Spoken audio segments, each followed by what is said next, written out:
and then, you bake it like a souffle. And you can put all kinds of things between the layers. Mine is just the base recipe with the cheese, but you can put things in like diced ham, sausage, pepperoni if it suits you. Ooh. Ooh. Thanks.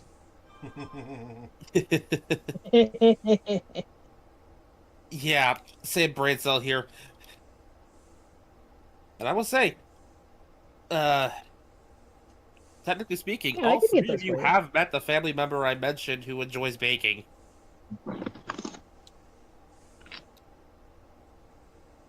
Because all three of you have met Rapidash. Yep. Yay. Yeah, Rapidash is chill. We like Rapidash. I like talking to Kraken, too. Yeah, Kraken's fun. Just don't get her started on red.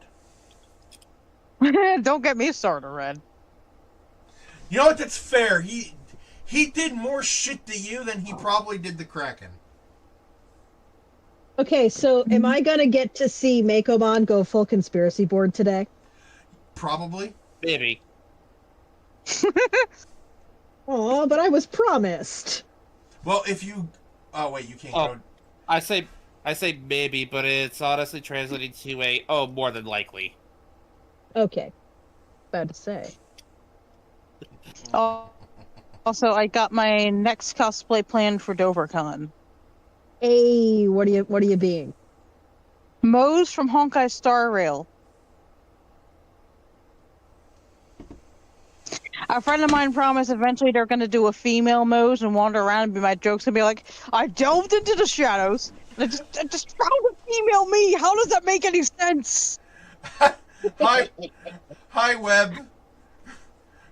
Web commented saying, "Nay, bitches, nay." So I said whatever bitches, and those bitches whatevered. Yay! But yeah, I'm doing Moe's from Honkai Star Rail. I'm going to have a little plush of the character he shipped with as well, which is like a fox boy. I forgot. Chow Chow. I forgot that I posted. Oh, you're at work. Okay, Web. I forgot that I made the meme, the home screen for today. Yeah, How do you no, that's what you forget get. Something like that. You know what? I realized who I'm talking to. Never mind. Holy shit. Bear, do you need some ice for that burn? No, if anything, I'm impressed.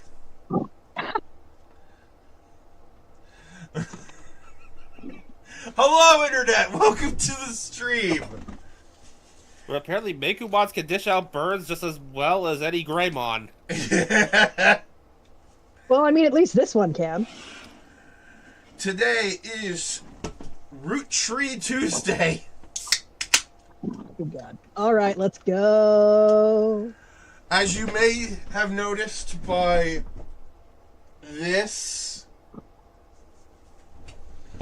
we have a new home screen for Roottrees Tuesdays. Yeah, I can take the joke. Bro, are At you this point, it's all good gonna fun. stream to Discord at some point, or am I gonna be participating sight unseen? I have to start the game first. Should you not have done that before you turned on the stream? If I did that, I wouldn't be able to. Never mind. Oh, okay. My functions would be limited. Okay. So guess who saw TF1 last night? Ooh, how'd it go? Oh my fucking god. Yes, this is how you goddamn do it. Holy shit, this was awesome. Right? Like, okay, does anybody here care about spoilers? This is a year-old movie. yeah, it's a year-old movie. If you haven't seen it by now, it's your own fault. Okay, can I just talk about, like, the environmental storytelling going on here? Yes. Ish. The roads, you guys. The roads. They transform into place and then transform away. The landscape itself transforms. Their fighting styles incorporate the fact that they are in fact shapeshifters and fight like shapeshifters. This is how they should have been choreographing Transformers fights since day one. Which, they kind of did that in the intro, the very first intro to G1, and then never bothered again. Yeah, it was always they're fighting exactly like humans with guns and punches. And occasionally swords, and that's it. Like, bro! You're a race of giant shape-shifting aliens. Could you not incorporate that into a fighting style, please, for the love of fucking God? See, while Or working... Primus in this case, for the love of Primus and Unicron. While working on Odyssey, I came up with an idea of Breakback in truck mode, driving off a ramp and like hitting like the back one of his back wheels onto like the head of it an enemy, and then he like transforms while the wheel he transforms around the wheel as it stays in place and proceeds to kick him with the leg that has the wheel. Like, did you guys see Starscream's fighting style? It was very jump kicky, and that helps because his kicks are rocket powered. Mm-hmm. Because that's where his jet engines go when he's in bipedal mode. Also, Webb says the tragic backstory of his screechy ass voice. I'm here for it. Your cognitive functions were not that functional in the first place, Bear. JK. Damn, Webb. Webb's out here serving burns. I'd like to... It's like, hi, yes. Hospital, I'd like to report a burn victim. There's also, Optimus Prime using his exhaust pipe / thruster things from alt mode to supercharge his punches. And, right, and when the first fight after they figure out their alt modes, you all know how Optimus Prime's transformation from bot into truck involves his torso rotating 180 degrees. Mm-hmm. In most continuities, we don't talk about Bayverse. Not that you can tell how they transform in the first place, it's just a scrapyard vomiting on itself. Yeah, anyways, he uses that transforming motion to tear a Viacon in half. Like, he bear hug pins this guy and just rips him in half using that movement. I would also like to point out when Optimus and Megatron are fighting each other at the end of the movie, he rips off a weapon from Megatron and then tries to use it as a melee weapon against him, only for Megatron to reabsorb it. To catch it. To reintegrate it. And then reintegrate it and then shoot him with it. That was awesome. Also, have you noticed how D16's optics go from that sort of bright, sort of neutral yellow, and as it gets further and further, they get more and more red until finally, they're sort of this orangey color, and then he looks down, makes his decision, and he looks up, and they're fucking red. Yes. Yes. Fucking yes. Also, I stand any movie that has the balls to say "fuck Sentinel Prime."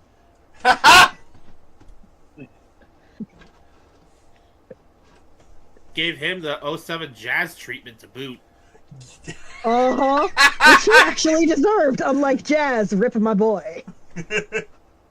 This is what I think of your vague resemblance to your G1 self.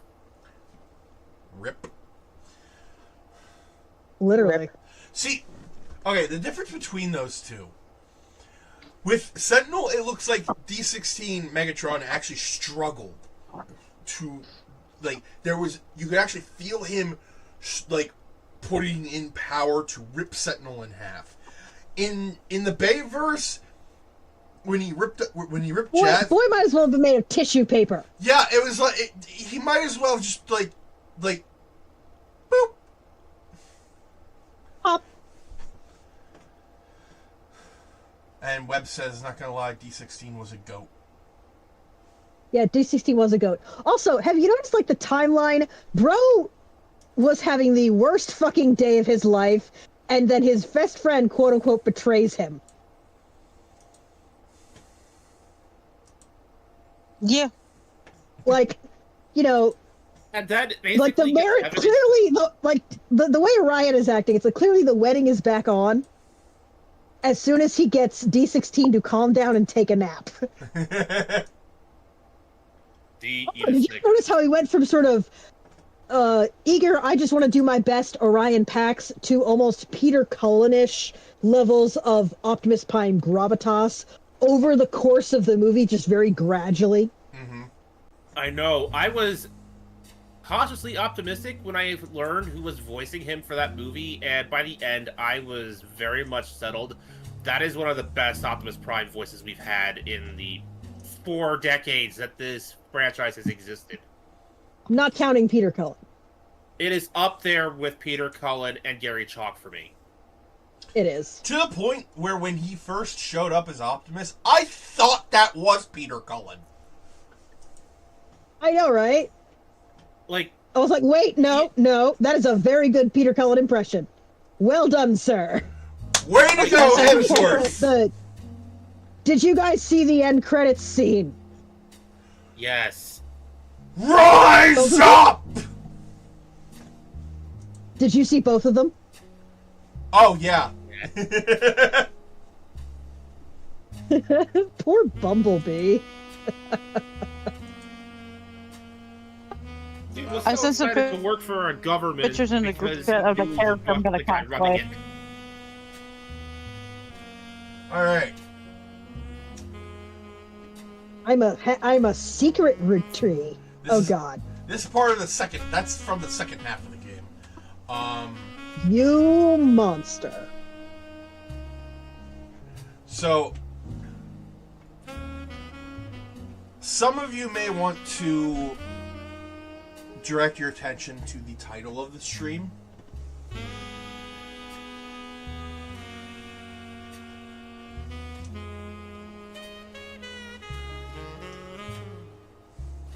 Meicoo, leave the plane wreck alone. God damn it!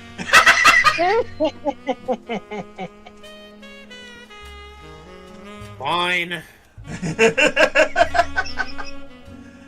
But you know I'll be thinking about it a lot. Yeah, you'll be thinking about it very loudly, perhaps even out loud. The Roottrees are dead. Meicoo, leave the plane. The Roottrees are loading. Alright. So, this is our home. Ooh, it's the conspiracy board. We've got... I've been banned from touching the yarn.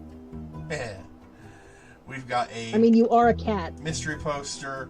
We have Notorious Montjoys. We have a band poster. We have quite a bit in our little house here. Here we have the family tree board.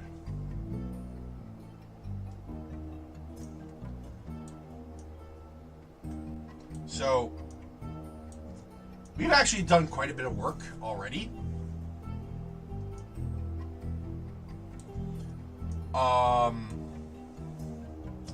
Starting with the start of the candy company, founded in 1908 by... Oh god, what did they do? What did they do? Circa, 1930 to 1950. What did they do?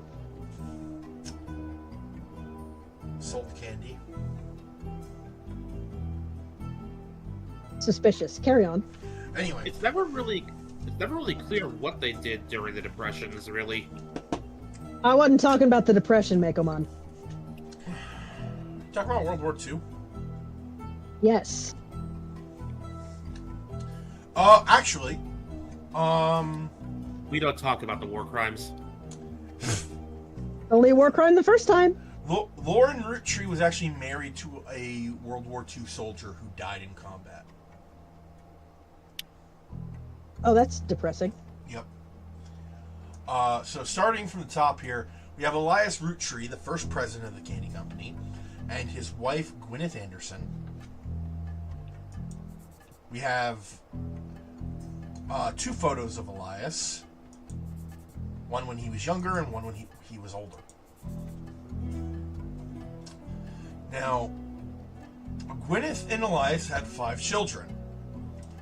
Those 5 children were also the inspiration for the company's first candy, 5 Pieces. We have Gwendolyn Roottrees, the oldest, Elias Roottrees Jr., an architect, Clancy Edward Roottrees, the family lawyer, Marguerite Roottrees, and Miracle Roottrees. He was a miracle baby. Although that didn't stop him, even though he was a miracle baby, he still went blind. But I'm Tish. So, several generations later, we have Carl Roottrees, the 5th president of the candy company, his wife Brenda, and their 3 daughters,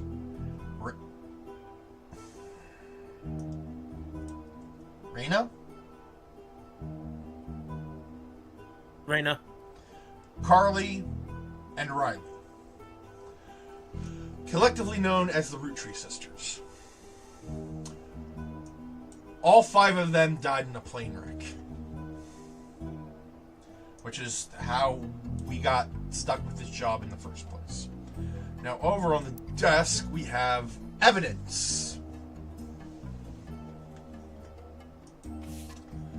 A Life Between Wars, excerpts from the Diaries of a Roottrees, a book written by Lauren Roottrees that gives a lot of insight on the family, especially around World War II.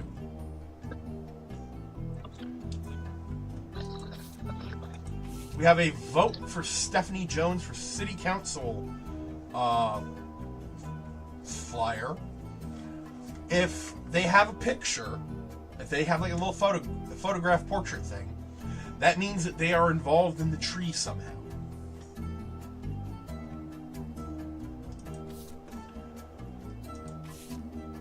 Rolling on down to the city by Jim and Diamond, James Roottrees and his wife Diamond.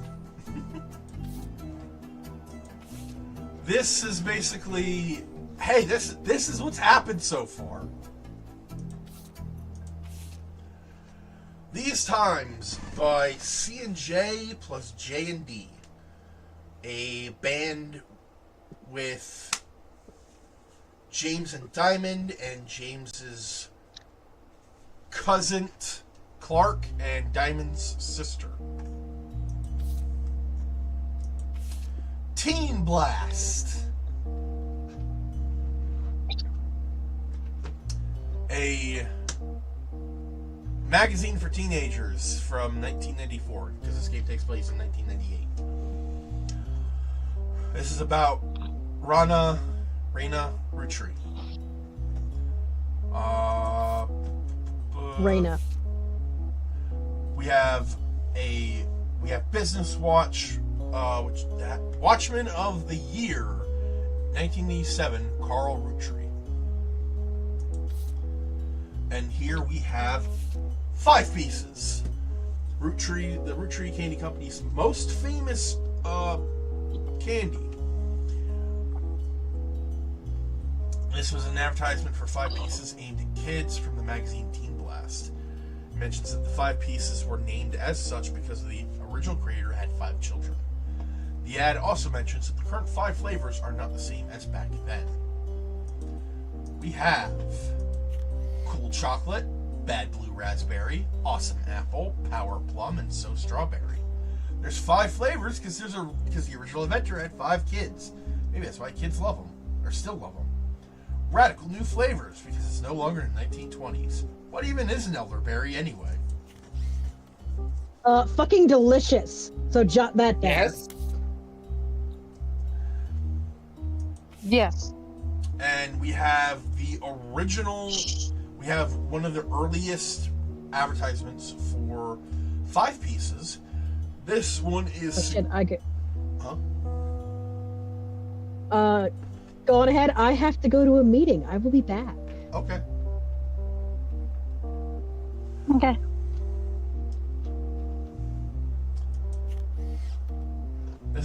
This is a one of the original ads for 5 pieces. It is notable because it misspells available. 5 magical flavors in every box. G is for grape, E is for elderberry, EC is for egg cream, CE is for cinnamon extract, and M is for melon. Keep in mind, the 5 flavors were named after 5 kids.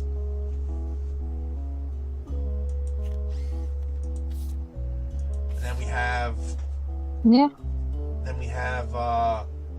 an ad that is slightly more recent. The previous one was 1924. This is 1928. G is for grape, E is for elderberry, CE is for cinnamon extract, M is for melon, and introducing M for Miracle Baby. Now, Silas, I'm going to ask you the same question I asked Meicoo Mom when we first went through these advertisements. You notice anything missing? Yeah.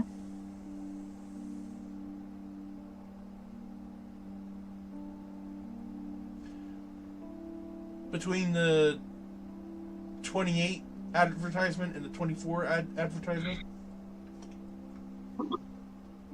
They're missing a flavor? Yep. Where'd egg cream Maybe go? Yeah. One of the E's is missing. EG. Or EC. Egg cream. Yep. And the flavors are named after the 5 Roottrees kids, so what happened to EC? Miracle Baby and Miracle Berry. We have an old... Well, Sorry. You were saying? you keep going. I'm just... Okay. We have... I'm like, if something happened to the one, but it's also called 5 pieces. So maybe they just had to minus 1 kid. I don't know. Is there potentially a 6th 5-piece? We have an early photo of Elias and Gwyneth 1 year after they founded the candy company. We have a photo of the Roottrees sisters. A photo of Gwyn Roottree, one of the notable Roottrees that was on a list we were given. Jack and Penelope Tessa Green and her baby girl, whose name I don't think we know. These are a list of names for everyone on the tree. And these were the notable Roottrees that we were given. Red Roottree turned out to be a red herring, so hence the fish.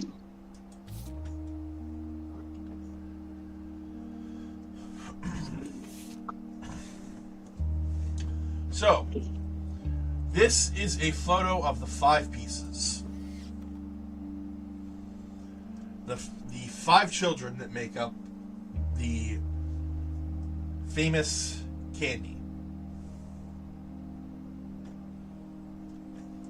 Now, about a few generations later, it should also be noted that each generation has like a different name. The first generation of kids was called the 5 pieces. The second generation was called the next generation.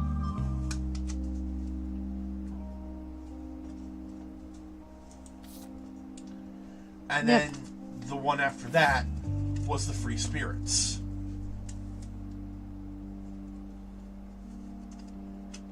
notice there's more and more of them, like every photo. Yeah. And in addition to the Next Generation, there is also... Or, wait, no, this is... I guess for... No, okay, this is for the Free Spirit. Yeah. Gwen and her 2 boys. We also have a photo of Debbie and Cole. They are part of the family, but we haven't really locked them in yet. And here's Miracle Roottree Jr. and his son, Miracle the Third. Oh, God. Yep. And the Business Watch Watchman of the Year 1936 award for Elias Roottree. Now, I need to consult the duck.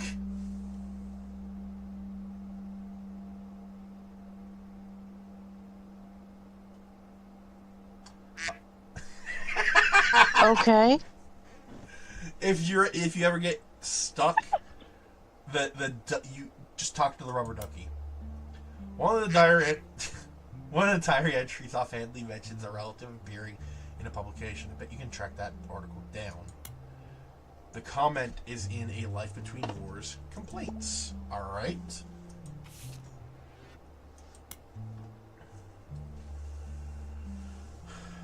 Let's see.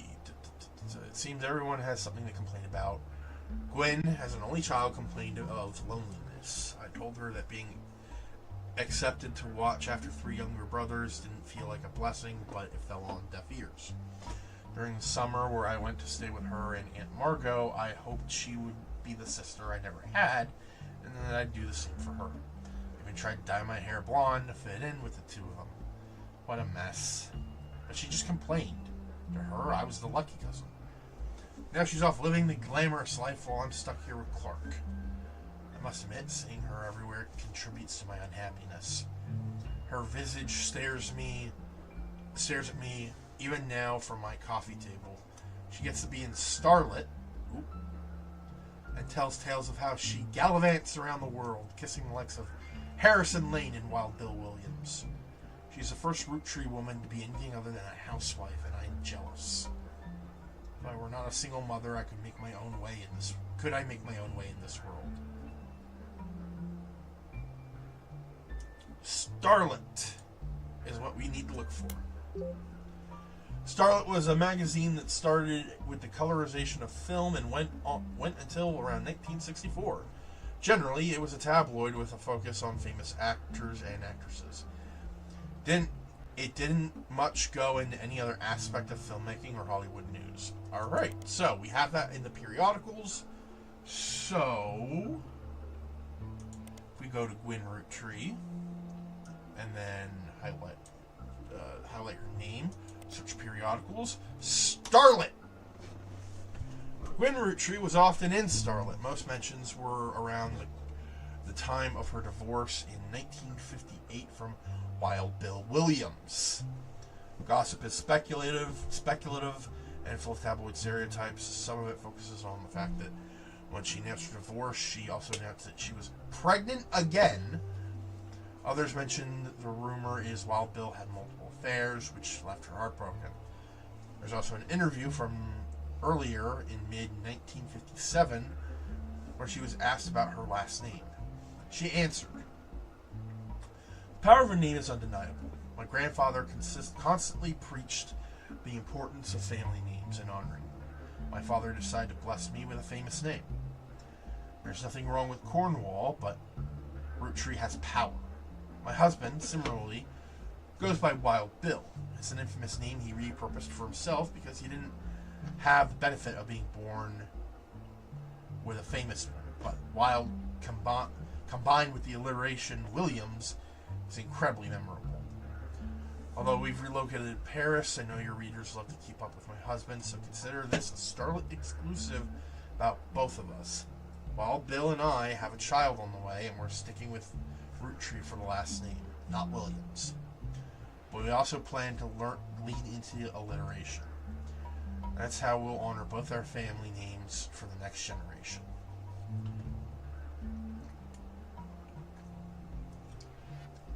Alright, to the board. Her father's last name was Cornwall. Linus, really? I mean... yeah, I guess that matches the timeline.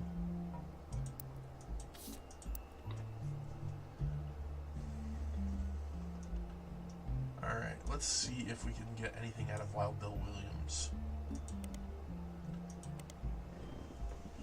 Well, Bill Williams was mentioned many times throughout the magazine's lifespan, with stories and gossip about who he had been seen with in the public. Blondes, mostly. 3 specific passages stand out. The first mentions one of his first roles was under his real name, Walter Forsythe.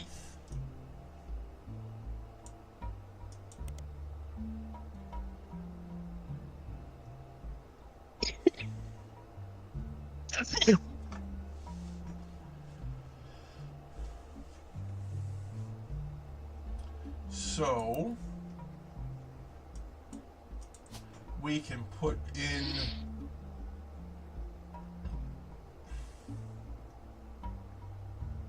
Walter Forsythe as Yep. the father of Ronald and Robert Roottrees. Yay. Alright, Magic Duck. Lauren Roottrees mentions an old book of hers in one of the diary entries. Let's look into it. Lauren's first novel is is named A Life Between Wars. Clark.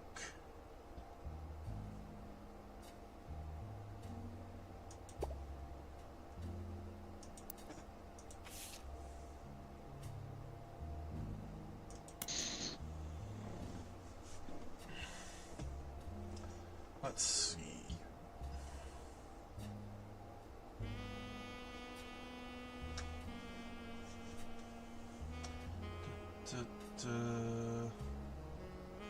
Maybe I'm getting old, but our generation was never so bad. My brothers all seemed to pursue paths of knowledge, and the most rebellious thing any of us ever did was bring home someone who would be illegal to marry if we lived anywhere south of Pennsylvania. Wait a minute. Hold up!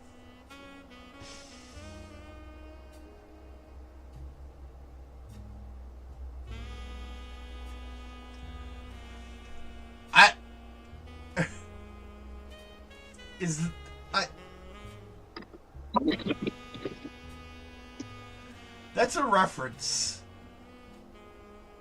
I'm pretty sure.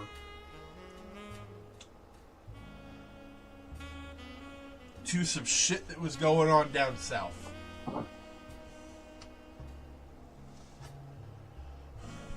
Pop seems to have gotten over it because Edward is set to take over his department once he retires.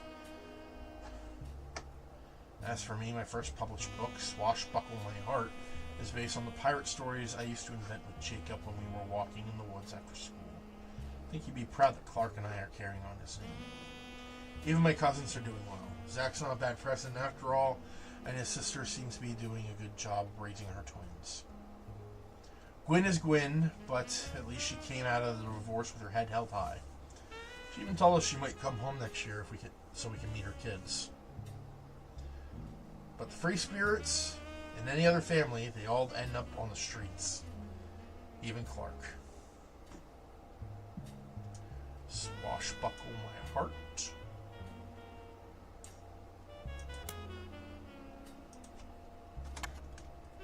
Fuck.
Oh! She went under her husband's name.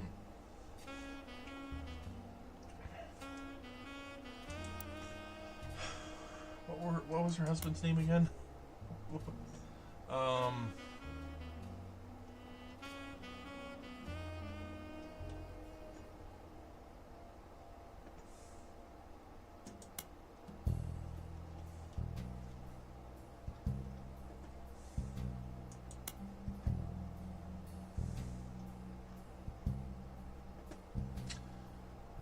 It's here somewhere.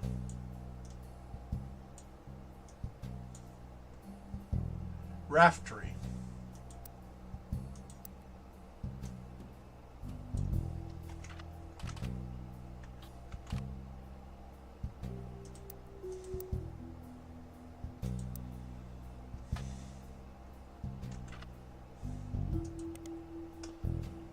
I spelled it wrong again. Yeah, I spelled it wrong.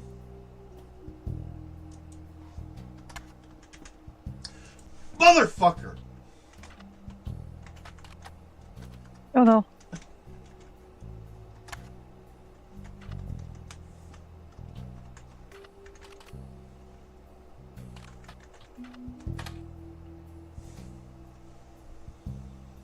Published in 1963, out of print, no copies available. Re-released as X Marks the Spot.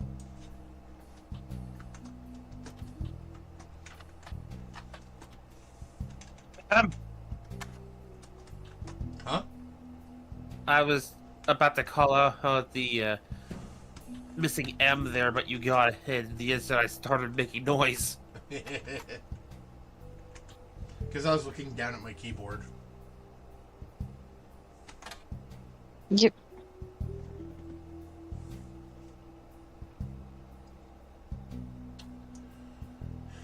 What the Right, because her books were eventually re-released under her family name. According to the back of the book, this is a buried treasure by Lauren Roottrees and from the author of the Court series.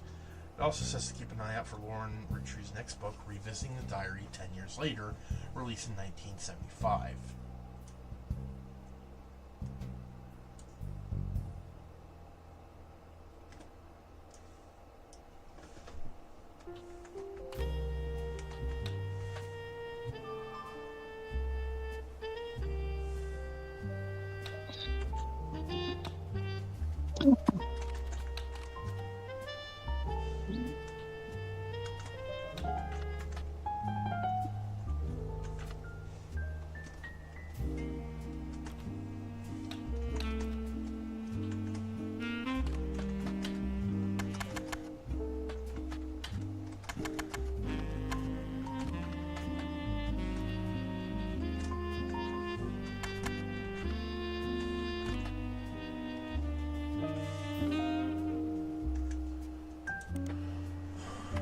Alright. This is a version of Lauren Roottrees' diary released in 1975. Unlike the original diary, it contains no pictures, but has many new passages that reflect on her thoughts 10 years later. One major event happened between the releases that changed Lauren's outlook on certain subjects. The death of Elias. A summary of the fallout has been added to your notes, as well as some other selected pages.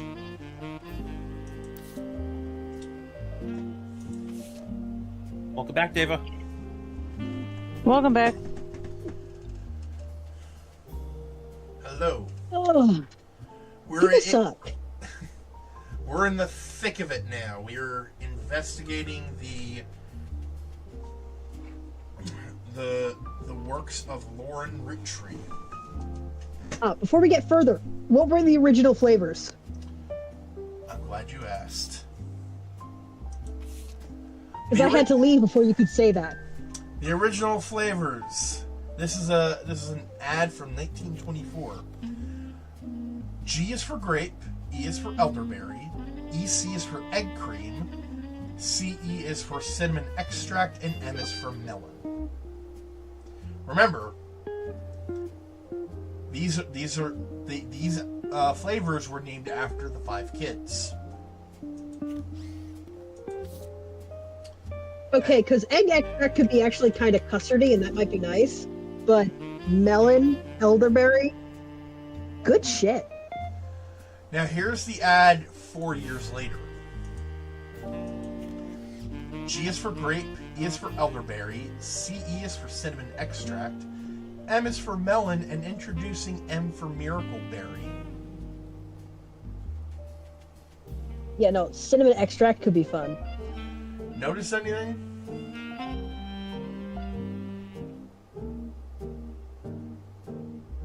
Yeah. Where's egg cream?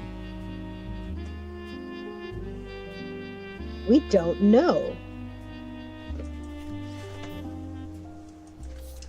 And if the 5 flavors were named after 5 kids, what the hell happened to EC? Abducted by aliens? Killed in the war? Yeah. Rip fell down a staircase and wound up in hell? He marched into Mordor. Fell up a staircase, wound up in heaven? Wound up in Narnia. Accidentally found a wardrobe, is now stuck in Narnia and can't get out. Oh Bottle boy, went do rabbit not and now he read doesn't know the where he is. Narnia books unless you're in for Jesus-a-Palooza. Because Aslan explicitly, by the word of Carol of the actual fucking author, Aslan is not a Jesus allegory, he is Jesus. Okay. It was Bible fan fiction the entire time. Oh no, Aslan's not a Jesus allegory. Oh, thank God. No, he is Jesus. I beg your finest fucking pardon. All right. The new diary opens with an explosive incident. Yeah, no, if you actually just read those books, they get progressively more and more unhinged, and they weren't starting particularly with hinges in the first place. Like the part how they all died. Yeah, they straight up, like, Narnia fucking murdered these people. Except for Susan, because fuck Susan, and I'll tell you why. Like, I like Susan, but apparently being a teenage girl was some sort of heinous sin. So that's why she doesn't get to go to Narnia heaven with everyone else. Oh my God. The new diary opens with an explosive incident that happened in the decade between the release and re-release of Lauren's diary. Elias Roottrees had died, and during the reading of his will, there was an audible gasp when a certain name was read aloud. Samantha Roottrees. Although Sam and her children were not meant to receive monetary inheritance, he had a stipulation that she retain the rights to run the farm and any and all decisions related to it. The farm where they get the maple syrup for the candy. Ooh, maple. It was then... Also, plum is a kick-ass flavor, and we need more plum-flavored things. It was then that the scandalous secrets came out.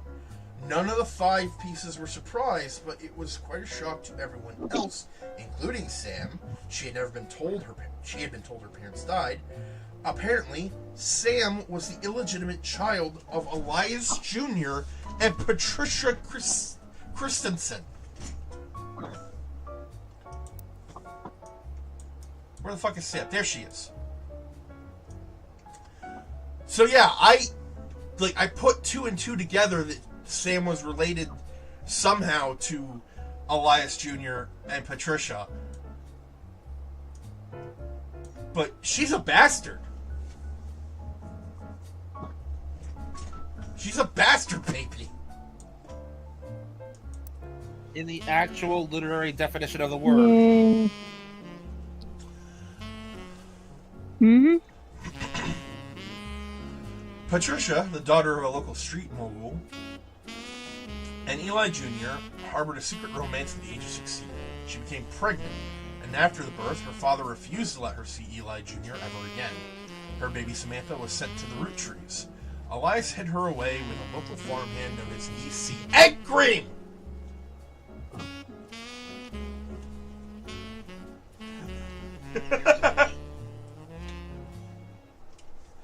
Can y'all tell Bear is having fun with this?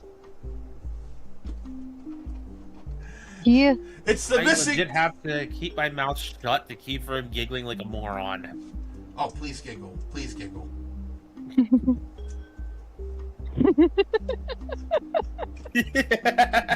Thank you. Thank you. Honestly, the mystery just gets weirder and weirder the more we dig up.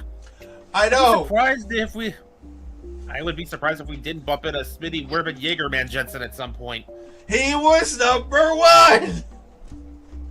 I swear to God, if that turns out to be like Elias's brother or some shit, I am getting up and walking away live on stream. Yeah. So, I mean, that won't be the most out-of-pocket thing you've done on stream, so go off, King. Elias hid her away with a local farmhand known as Egg Cream! Patricia was married off to a much older man and sent away. That was the end of that. Almost. None of the next gens had ever met or heard of Patricia until she unexpectedly reappeared, now going by Patsy. After Patsy's husband died, she reunited with Elias Jr., and they finally married in their 50s. Lauren mentioned the wedding in her first diary without knowing Patsy's history. Eli Jr. had never taken another lover. Lauren, ever the romantic, quite appreciated this. Okay, if there's any foul play in this game at all, it's whatever the fuck happened to Patsy's husband.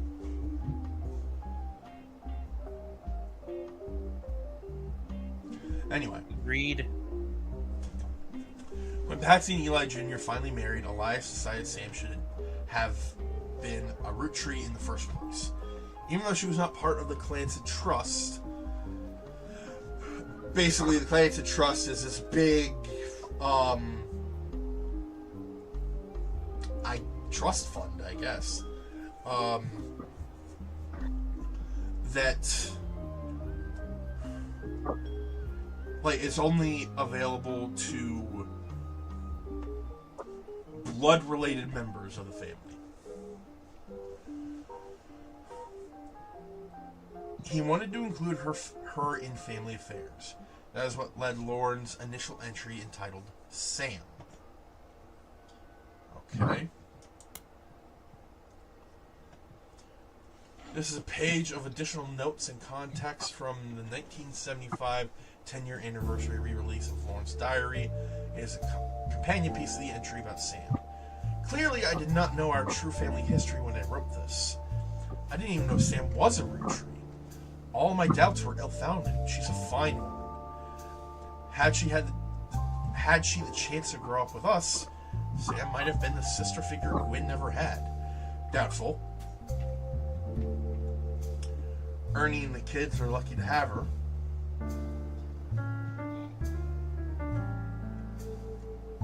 Wait, Ernie?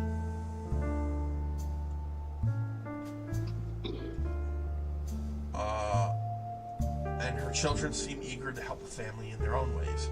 Ernie Jr. has been learning the day-to-day from Zach. It has been a long, long time since any real Roottrie was as excited and interested in the actual candy as Ernie. As a bonus, Gwyneth has the green thumb of her mother and her adopted grandfather.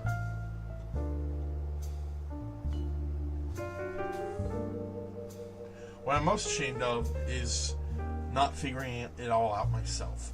Sam's a spitting image of Patsy with her jet black hair and green eyes. She doesn't have the thick glasses Patsy did, of course, but I guess that skips a generation. Her children have that covered. It's hard to explain the look on Pop's face when they read that the farm's operations would pass to Samantha Roottrie. for as long as she was willing. Got flashbacks to when Zach was made president. Mother reframed it a bit to calm him down. Sam wouldn't receive any candy money, after all, and was essentially inheriting the right to rule over the peasants for eternity. I really do not like Clancy Edward Roottrees. Yeah. Lauren's dad is an asshole. Pop warned us away Sorry, from I think I have a guy who can make him vanish. I mean, he's already dead, but sure.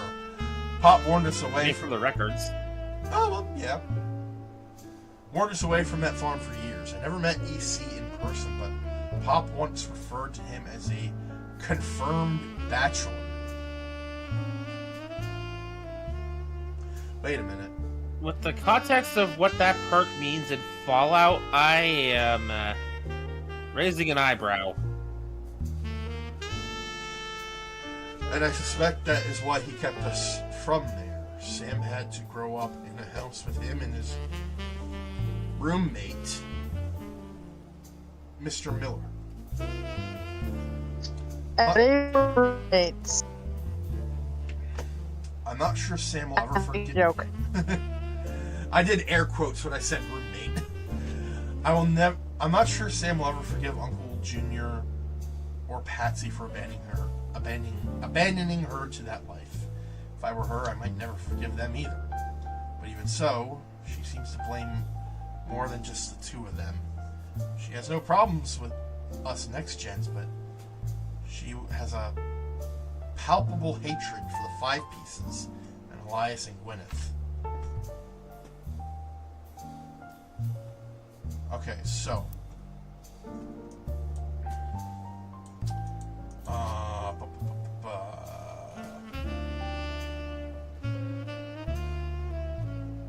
Ernie Madsen, because she has a kid named Ernie Jr. So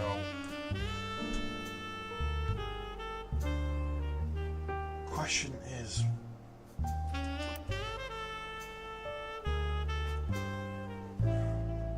who's the oldest? Fuck.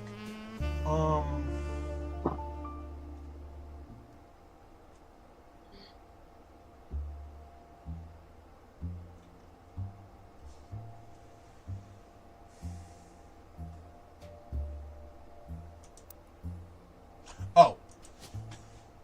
Alright, so we know they had glasses.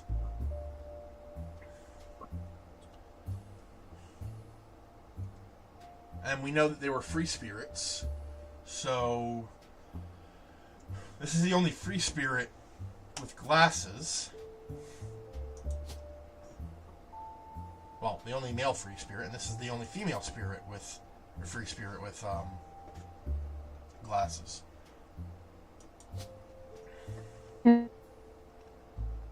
So Gwyneth Madsen, Ernest Jr.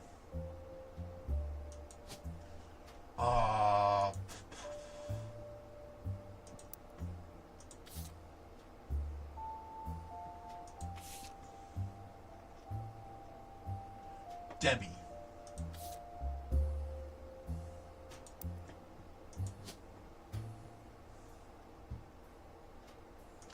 Deborah Bean.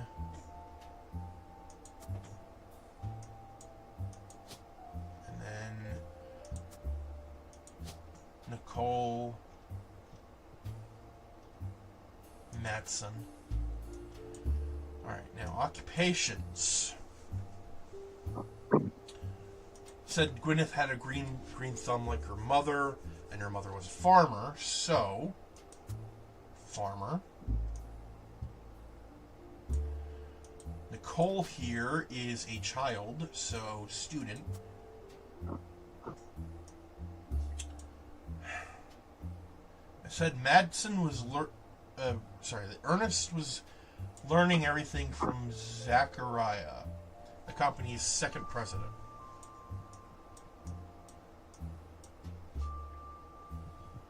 So maybe he was the third? Nothing happened.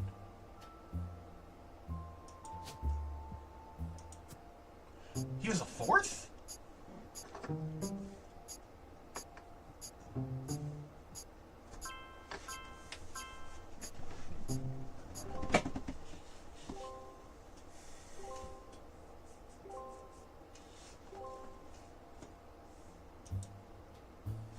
Woo! Okay. We got more family locked in. Yeah. Alright, so we go back to this. I cannot believe it. You see, it's egg cream. It's egg cream! It's fucking, that's why. Clark, this, let's see. Reading this back, I get deja vu as I write this addendum. Clark's gotten married again. No Roottrees has ever remarried. Sure, I lost Jacob and went divorced Wild Bill just before she had her second. Not even I can blame him for that. I've seen when he gets up to Starlet. But neither of us ever took a second husband. With the way the world was moving, I guess it was inevitable someone in this family would remarry. I just wish it wasn't my son. I can only wonder if Clark's apparent disrespect for marriage is due to the lack of a real father. I did what I could. And Lord knows Eli C. stepped up and helped. More than I can say for Clancy or Edward. Eli C. practically raised Clark and Jim as brothers whenever he could. Eli's marriage seems fine, and Jim's marriage seems solid as a rock, pun intended. So who knows what causes these things? I suspect that he's marrying Jane to keep her from running out of the band. Without her, he'd be the third wheel, and I imagine they wouldn't last long as a trio. But still, I don't think a marriage on such a shaky foundation like that can last. And Lord knows I was right last time. Alright, more information!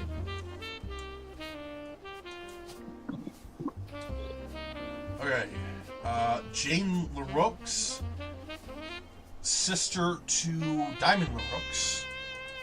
And that would be this woman right here. And then Jim's dad.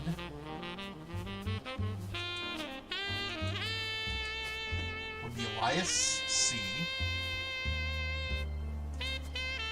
And we know he worked in advertising because James wanted to be a musician, but Clark took after Elias.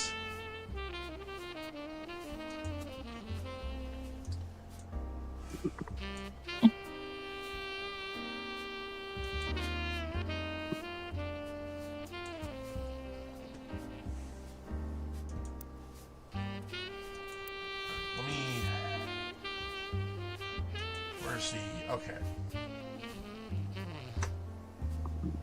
Eli is standing all the way to the left, since to me he looked the most like Pop. Alright, so Elias C would be this man.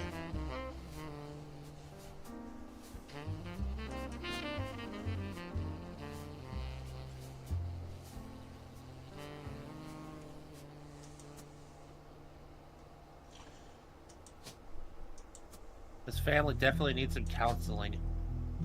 Oh, yeah.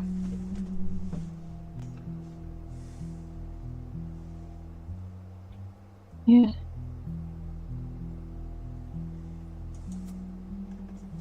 I'm going to assume that's Edward.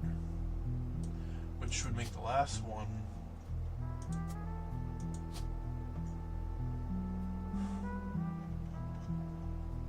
Clancy Jr.? Who I believe, yeah, he took after...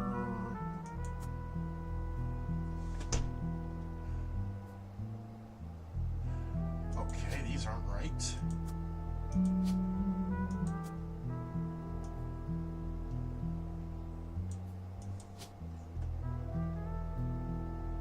And let's see, so and so, yada yada. Most notable for snorting so much sugar used for the Roottrees candy that he ran around the yard in his underwear with a squirt gun screaming about zapping Martians.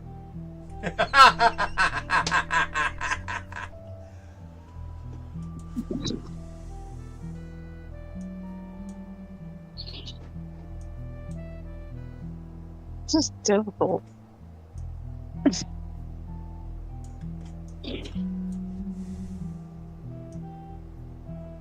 When he was eventually detained and tested, it was in fact pure sugar in his system.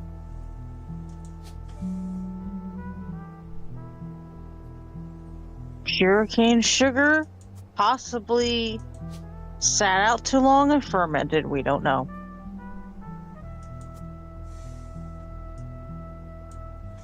And think about it, if sugar could ferment and actually become alcoholic. There's Well, a specific that's something I didn't process that it has to go through in order to actually ferment into alcohol. That's That what they is do every very, day. very Yeah. difficult to I had a do. pure cane soda without sit out setting it for up too long in the deliberately. heat.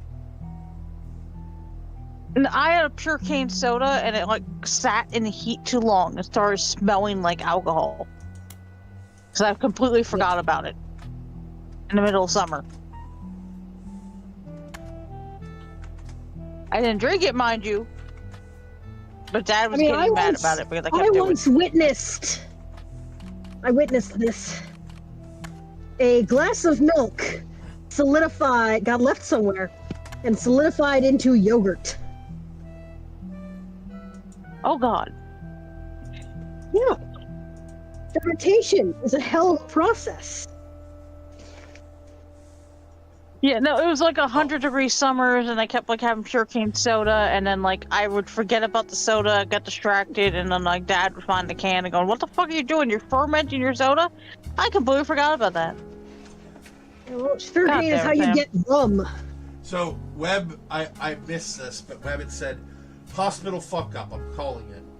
Probably in regards Also, to egg cream. Roots, it's roux. Yeah. Go back to the bit where it said that. What? You're calling it Rokes. Oh. Let me there's double a check the spelling character on with a that. name spelled exactly like that in Gundam, and her name was pronounced Rue. That's LaRue.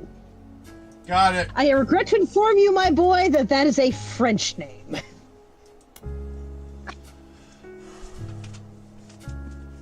Okay. The biggest complaint I got after publishing my Anyway, What?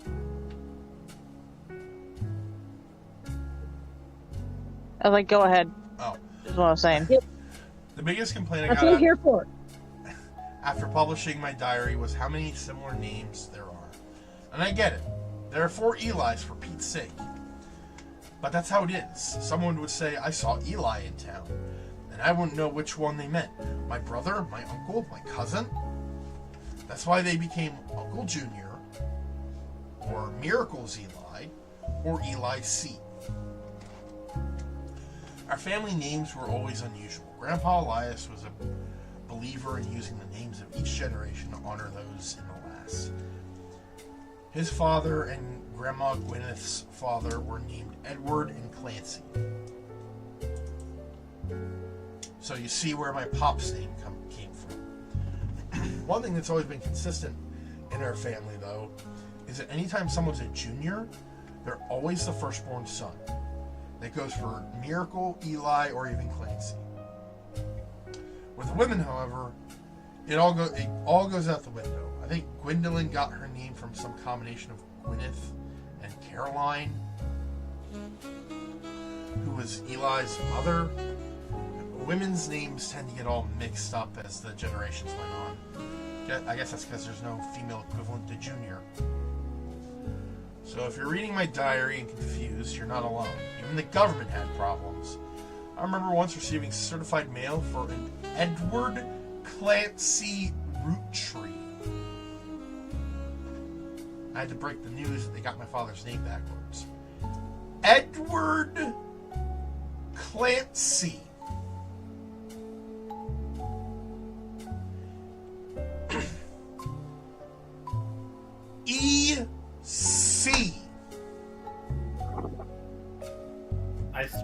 initials are getting increasingly cursed. Egg cream is a secret root tree, I swear to God!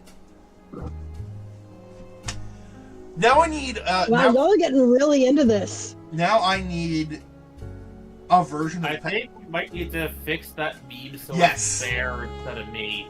Yeah, I'm gonna need that Pepe Sylvia meme, but with like a bear's head instead of Meicoo. Just a through Bearmon's face going, Yeah, I need that fanfiction on my desk by Monday. Better yet, instead of Bearmont, it's just a bear that's like yelling. It's got like it has its teeth. It's baring its teeth.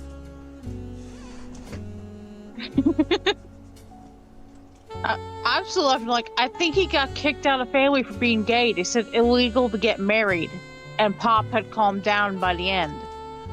Yeah. He had a gay son, so he got kicked out of the family.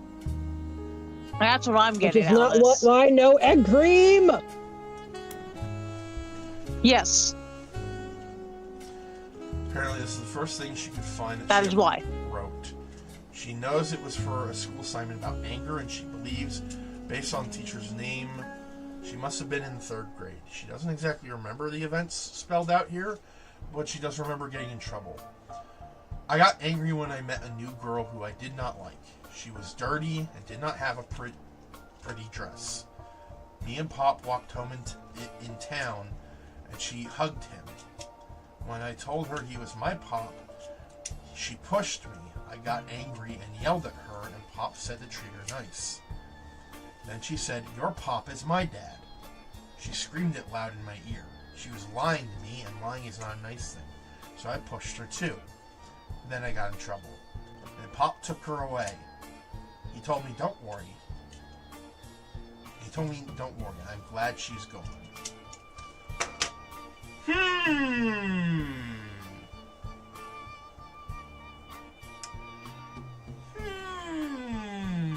Illegitimate children too? Or perhaps Clancy Edward and Edward Children Clancy. too. Electric Boogaloo. Perhaps Clancy Edward and Edward Clancy may have been twins. Yeah, they may have That is been a distinct possibility. 2 separate people. Because there's cinnamon extract and egg cream. And we all know Elias's thing with names. Mm-hmm. All right, Magic Duck, what do we do now?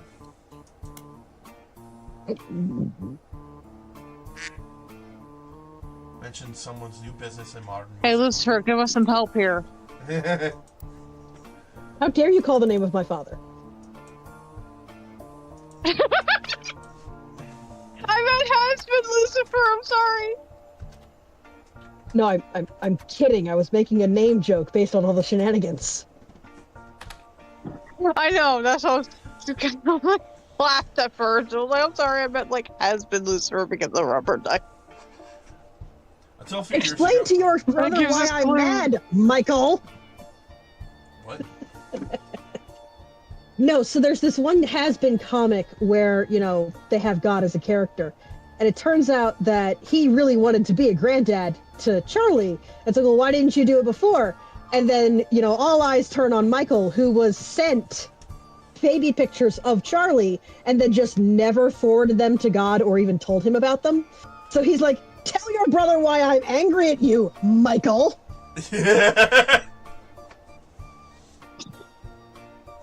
I've seen one for a character named Azrael, who's supposed to be like the death angel, intervening and helping Lucifer with Vox, and they made a whole song about it. Divine intervention. It's pretty good. It's on YouTube. That's it.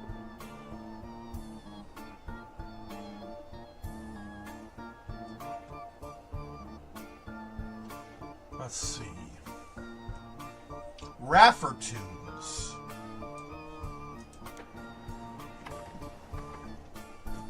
May I, since I haven't been very active? Yes? A website about Raffertunes. Clark Rafferty, LaRose advertising firm. Well, on it, there is an About page, and you find a picture labeled the inspiration for the famous Super Bowl ad campaign. Below that, there is more detail. Clark was in a department store getting a family portrait with his wife and children when his wife was trying to get his youngest, Katrina, to calm down for the picture. He had the idea for the Roottrees Super Bowl ad. The photo is now in your evidence. We finally have a face for the name. And, huh.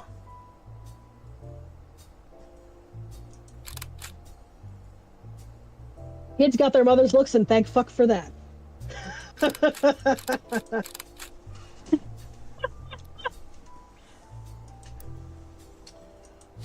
That's funny.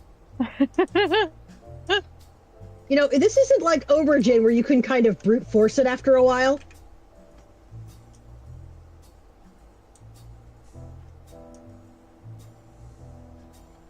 Okay, so... Wait. Oh. Oh, he was...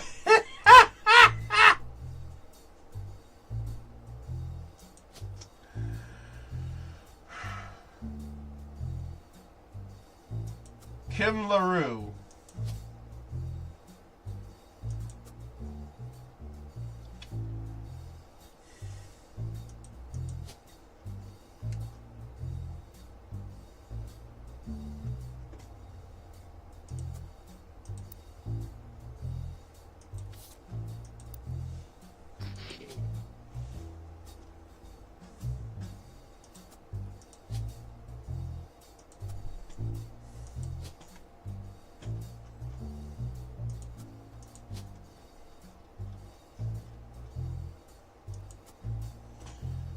So this was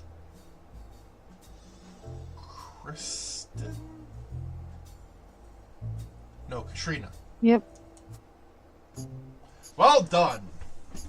Okay. Who'd I get?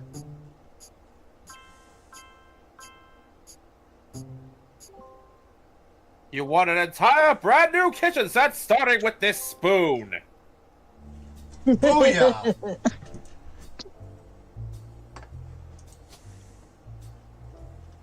So that would make her Jessica.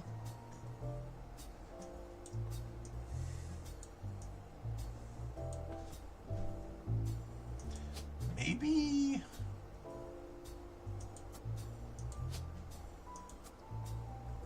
We weren't right before. Maybe you're missing someone. Maybe.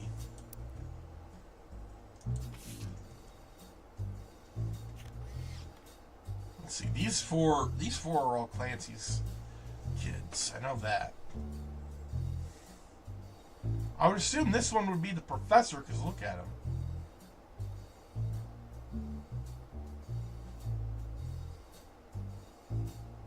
But this one looks more like Could Clark. be any one of them. Could be a.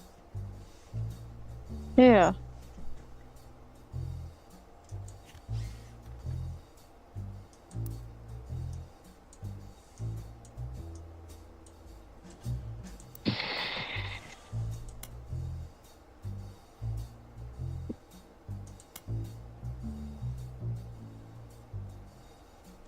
Alright.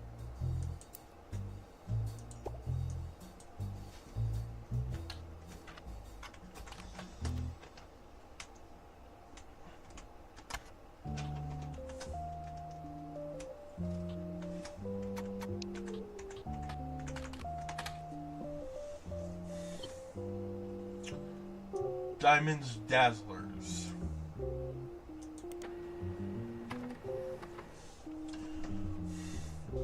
Diamonds Dazzlers is the name of the official fan club for Jim and Jim and Diamond. You find a forum post called Cool Things You Got in the Mail on a random forum about video games? One reply mentions that Jim and Diamond still send out a Christmas card every year to Diamond's Dazzlers. It's accompanied by some pictures as well as some history about the fan club. Apparently, even though it is no longer available to join, Jim and Diamond still honor it themselves personally. There's a fierce debate in the subsequent posts about whether that's cool or pathetic. Amongst the pictures of Christmas cards from over the years, only one is relevant. The card is from 1996, including pictures of Jim and Diamond's youngest son, Wolf, as well as a note about his daughter's band, the Floozies.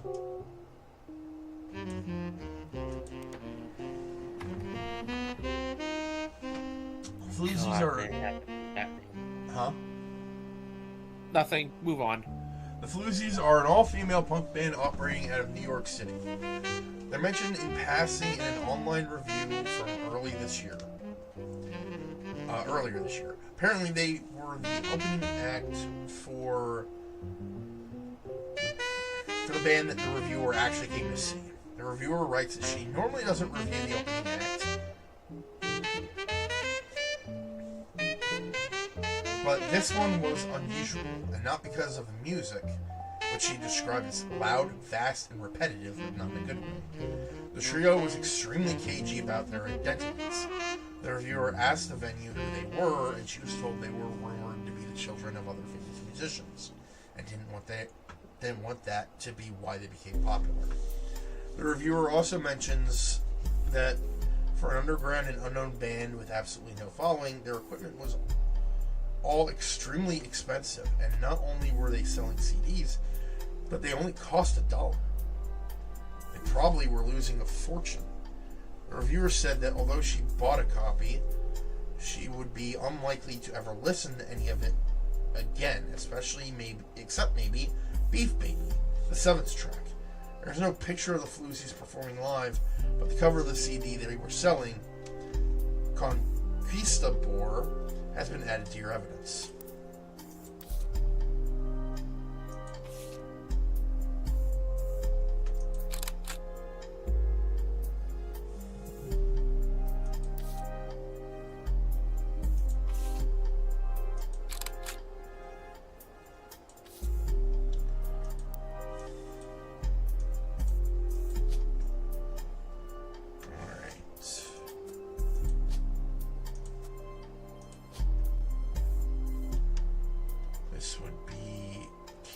Roottrees.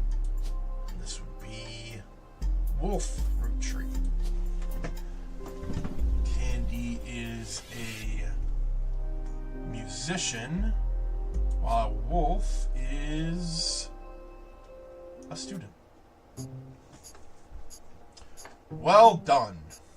Yay.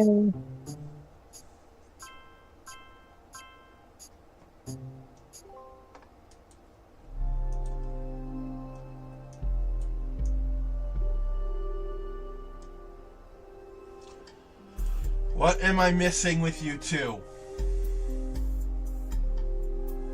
Maybe the jobs are wrong?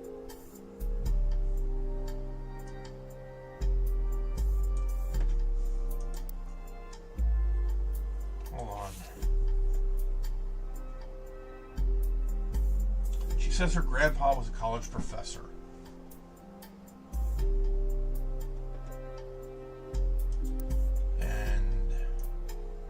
That would be this one right here.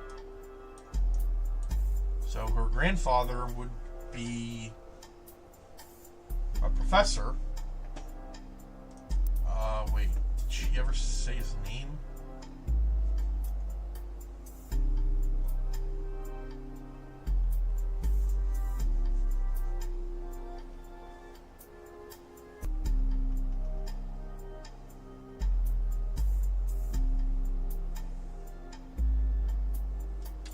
Say his name. Damn it.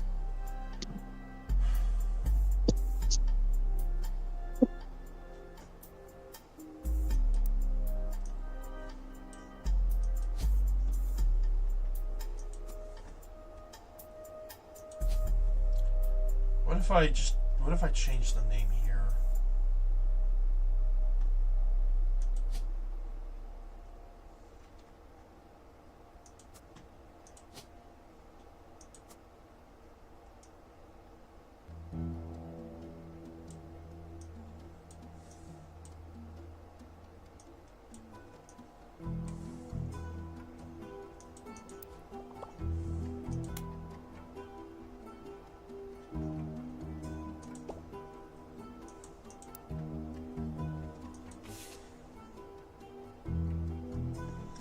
Let's see.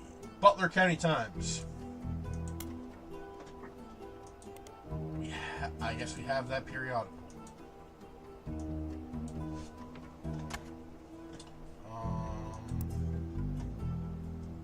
Stephanie Jones.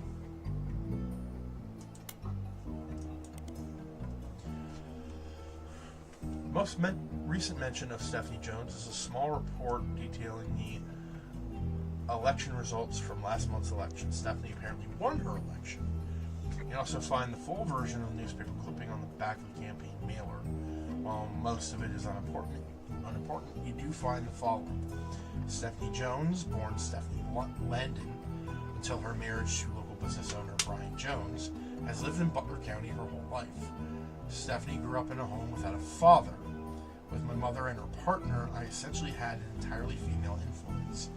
Although she is a distant cousin of the Roottrees, her mother Caroline, a local artist who has appeared on the front page of Butler County Times in the past, has often come out opposed to the corporation's policies regarding deforestation of indigenous trees to expand their maple farms. Unlike my mother, I'm not a fighter. I want to bring love to the world.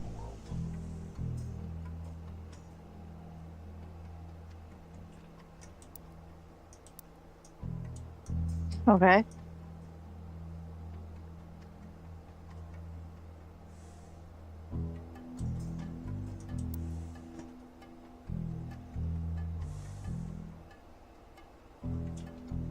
So I'm going to put 2 and 2 together here.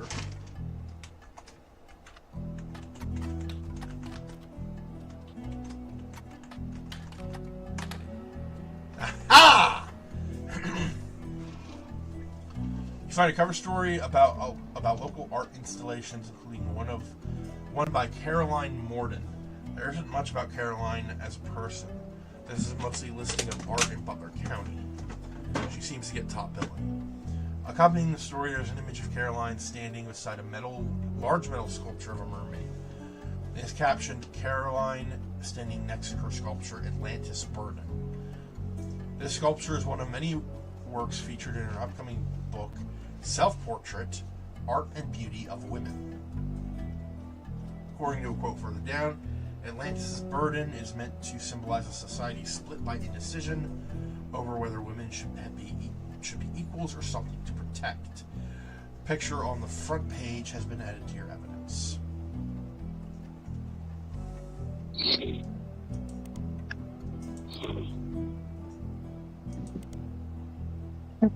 Self-portrait.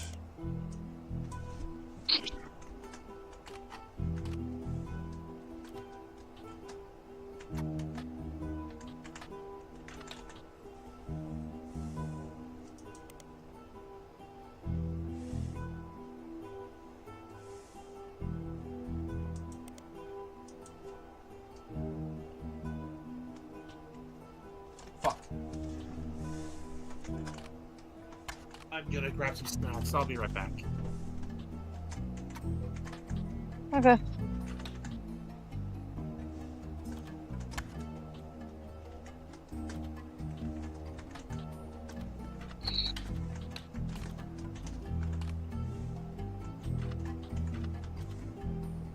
I misspelled that.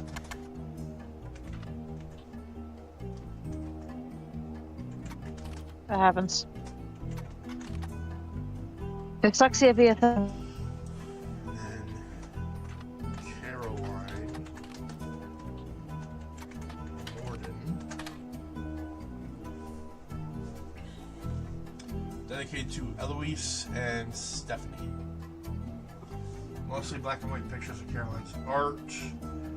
Centerpiece is a series of full-color nude self-portraits at different ages stretching from 25 to 30.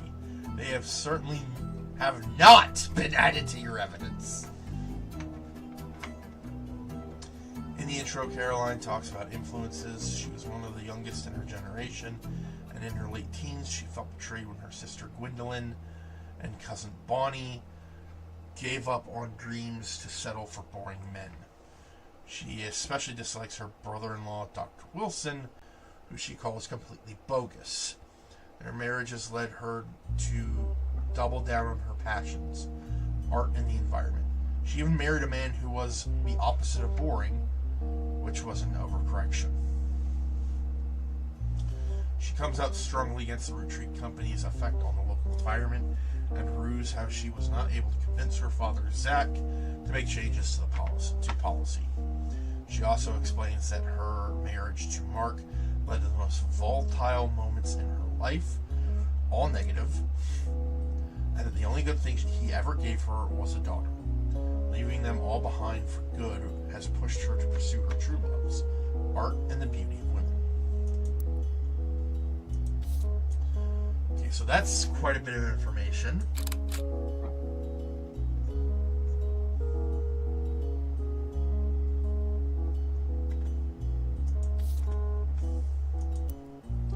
So we know that she is the youngest.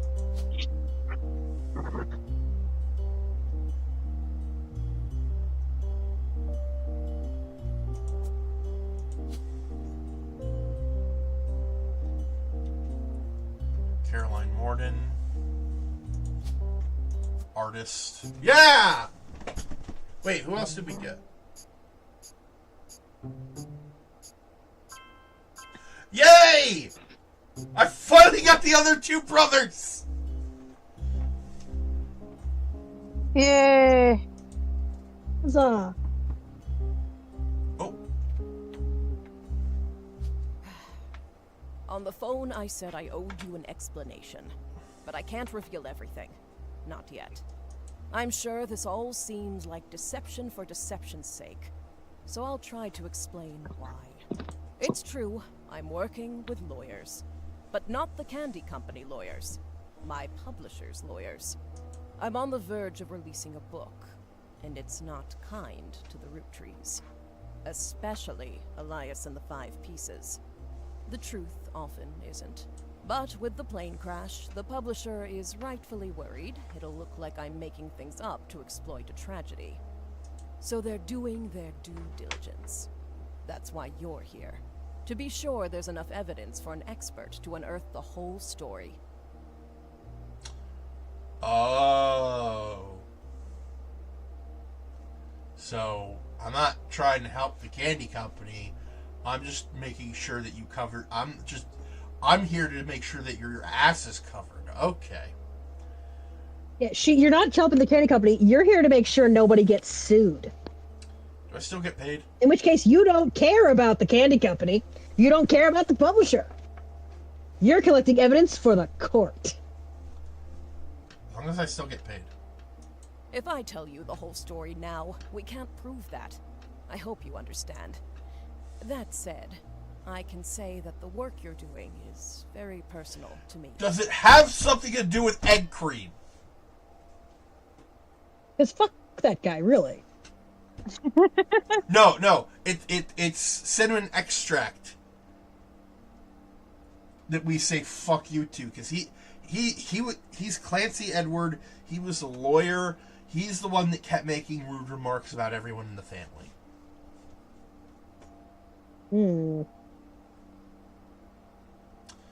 Egg cream was the one who essentially took in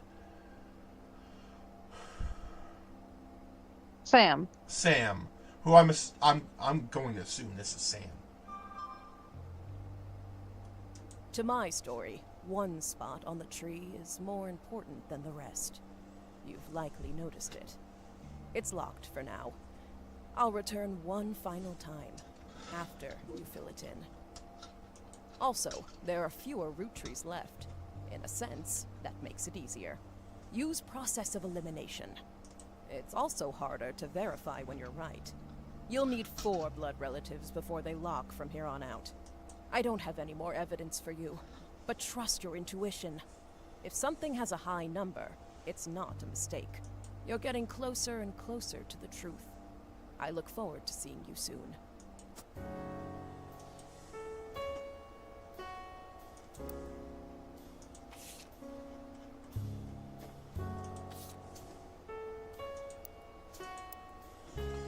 All right.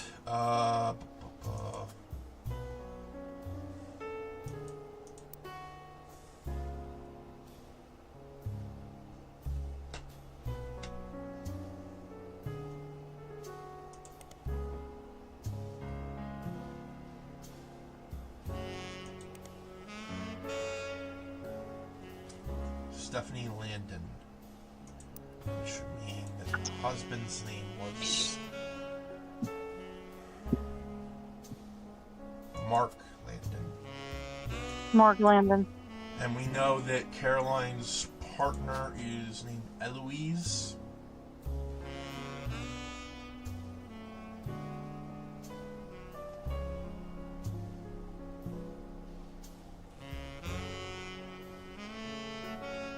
Oh, it's right there. Okay.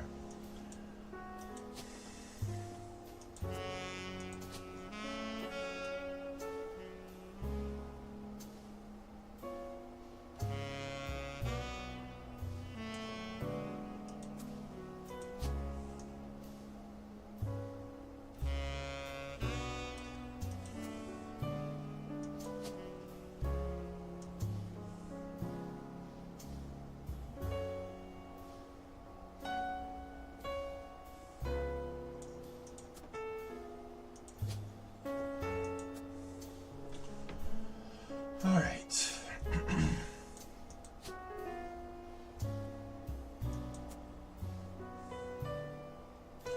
Now we know Caroline has a sister.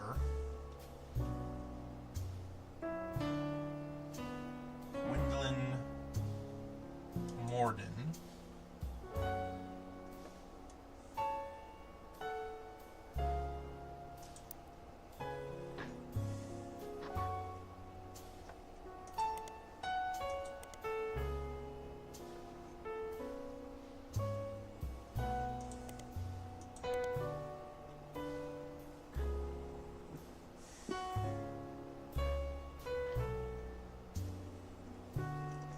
Wilson.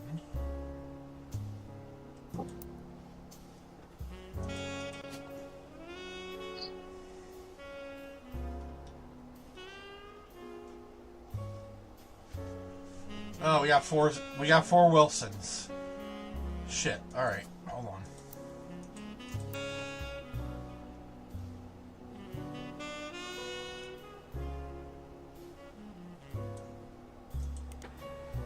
Stephen Wilson is a pediatrician who practices north of Pittsburgh. Although there are a lot of Stephen Wilsons and Dr. Wilsons, this one has apparently found a way to game the search results as he pops to the top every time. His website claims that he is the pediatrician to the stars. The only evidence for this is that he apparently was the doctor to the Roottrees sisters. There is a picture of him on his website as well as a picture of his three children. Three of them look as though the photographer was holding them hostage. Regardless, the photos have been added to your evidence. There's also a quote that, although credited to his child Jason, you suspect may not have been written by a 10-year-old. My dad is the best dad in the entire world, and he treats every patient with world-class care. He'll treat your children like he would me, my big brother, or my sister. Yeah, this guy looks like a jackass. He does, though, doesn't he? Yep.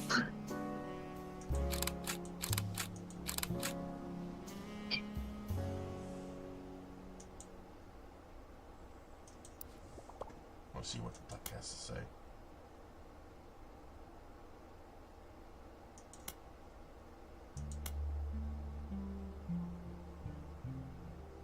Oh.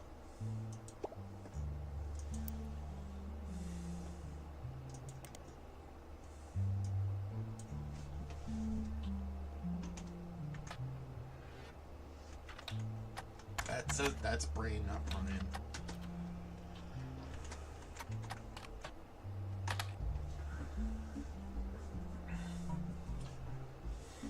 Jones Graphic and Print. Article is a piece about Brian Jones taking over his father's print company after 20 years. Brian seems to not have let it go to waste as a marketing opportunity during an interview portion. I've been in and out of that shop my whole life. My father taught me everything there is to know when it comes to getting the job done right, and getting it done quick. We've been a printing staple of Butler County for years, and even the Butler County Times uses us for their coupon pages a few times a year. Thanks, by the way. He laughs. But still, whether you're a new client or one of our regulars, nothing will change. Come on down to the best prices on bulk printing anywhere in the state of Pennsylvania, or search for us online. I designed the website myself. Okay, Jones Graphic and Print. Let's see here. It's a company that, according to its website, has existed in Butler County for some time. The website seems fancy. It even has frames! The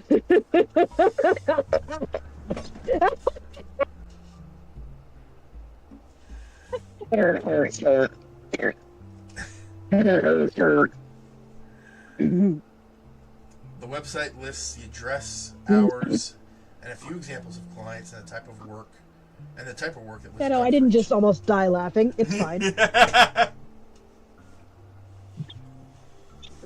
Thanks for your concern, everybody. Really?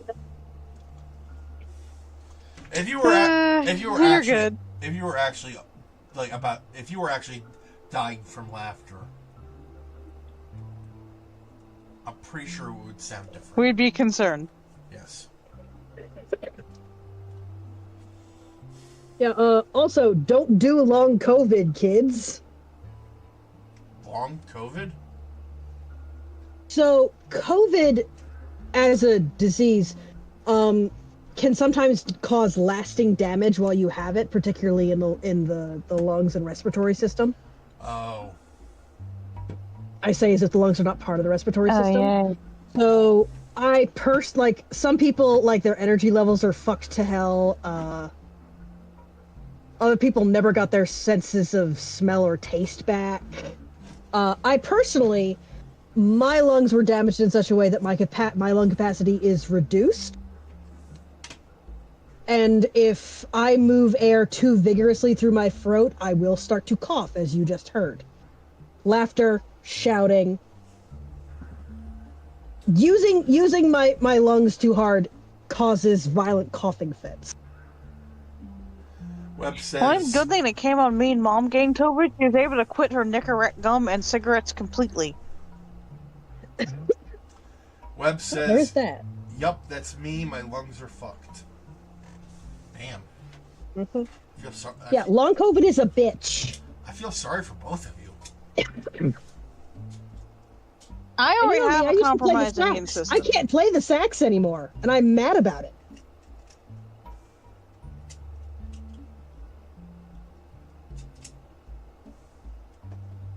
I can't do those big bombastic I have to be jazz careful pieces. because my immune system's compromised, so softer I stuff. can't do the boosters. Fuck.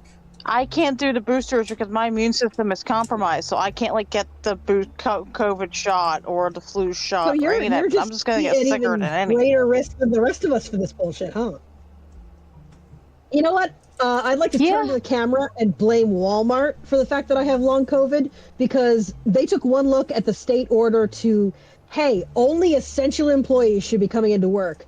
They said, yep, every single one of our employees is an essential employee. We will continue operations as normal. During the height of the pandemic. No.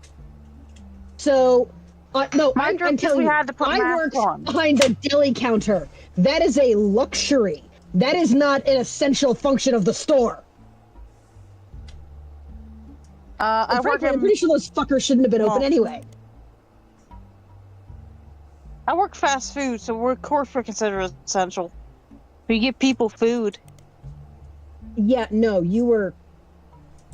Neither one of us was technically considered essential by the actual, letter of what it was. Yeah.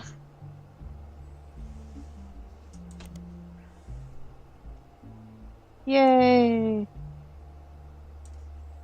I mean, both my mom and sibling worked Walmart during the pandemic, and my dad was dead by then, but yeah, he probably was watching what the hell? We're going for the fucking apocalypse. Yeah, the mask apocalypse. And the people who would pull their masks down to listen to you. That's what pissed me off. It's like, oh, well, I can't breathe in it. It's like, bitch, I have what is essentially asthma it's heavy asthma at this point. And I breathe, and I, do heavy lifting while wearing 2 masks a disposable one and a cloth one over my face with a pair of glasses for 12 hours a day, 5 days a week. You shut the fuck up, you can't breathe. Yeah, no, Mom Holy would agree. fuck. I'm sorry, I have strong opinions on this. I'll be quiet now. Slightly strong opinions. Slightly strong. I have moderately strong opinions on this. You can tell they're not actually strong opinions because I haven't started cursing yet. Webb says she can barely... Cursing in earnest. Cursing in earnest yet. All right. The curse words are still in English.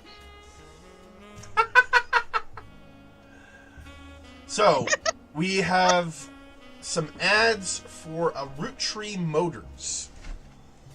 Originally Wilkins Motors, it is now Roottrees Motors. We may have a new name, but we promise we're still the same family business. All that's different is that we've joined a sweeter family.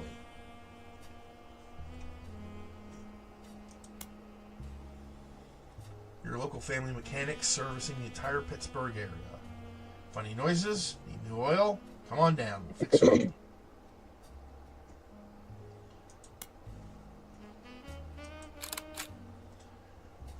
Tessa Roottrees, our newest fixer, learned all there is to know about cars from her Roottrees motor payments. I think we have some evidence. I think we have Return with poverty nachos. I figured out Hey, the brothers. nachos are delicious, okay? I have figured out the brothers. I had Yay! I had the names backwards. Also, Well, here's your problem, Bear. You weren't telling different. You need to learn the difference between your tops and your bottoms. Not touching that. I'm talking about clothing. What are you talking about? I anyway, knew you were heading there. we No, no. So my new favorite pastime is tricking Meicoo into putting his brain in the gutter. As a That's yelling kinda cool. fan person, I just started laughing. These frequent tricks into the gutter is why I start carrying a mop around. Again, I'm sorry, Meicoo. I will stop if it genuinely bothers you. It's fine. Okay. It's more amused irritation than actual irritation. Like, dang it, you tricky blighter, you got me. So we know that Elias M was a It's like mechanic. getting tricked by Bugs Bunny. You can't be too mad. We know Elias M was a mechanic, and also brother to Miracle Roottrees Jr. So apparently he worked at Wilkins Motors, married Catherine Wilkins, and had a daughter named Tessa, who is currently the head mechanic. Wilkins Motors. I didn't know the coffee guys had a motor company. What did they do? Meh. Do you think their advertisements are still just as violent? I hope not. Right, I forgot about the radio station.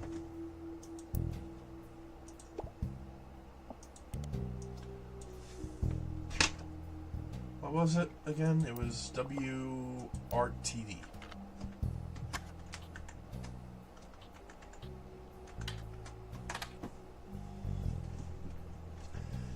WRTD News is your local investigative jazz radio station.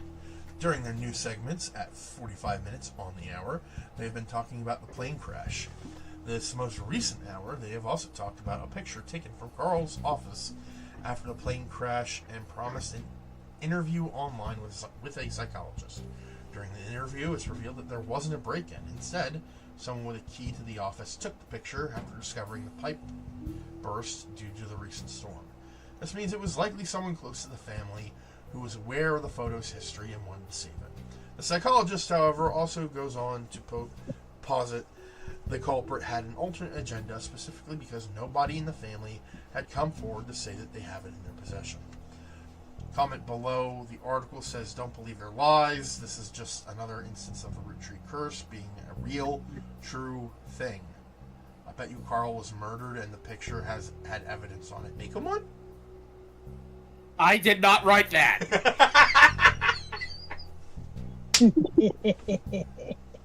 I love how I swear. Pause on the Covenant of Primal. different directions. It's actually fascinating to watch. He's like, there's a conspiracy here. You're like, EC was somebody. East and Cream was a person. And Webb says, "Oh, Meicoo, you can tell us, buddy." I mean, I believe him. He's not very good at lying. No. In the kindest possible words, bro does not lie well.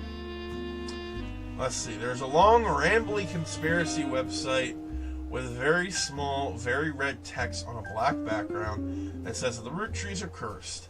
It has been very recently updated with the following. An important update with Carl and Brenda and their girls that makes 5 new deaths. Not only that, but 3 of the 5 presidents of the Roottrees company have died mysteriously. They say Guy's car was hit by a drunk driver in 1982, but nobody was arrested. Then Ernie Madsen Jr. stepped down. Was he poisoned? Now, just this week, Carl died in a plane crash.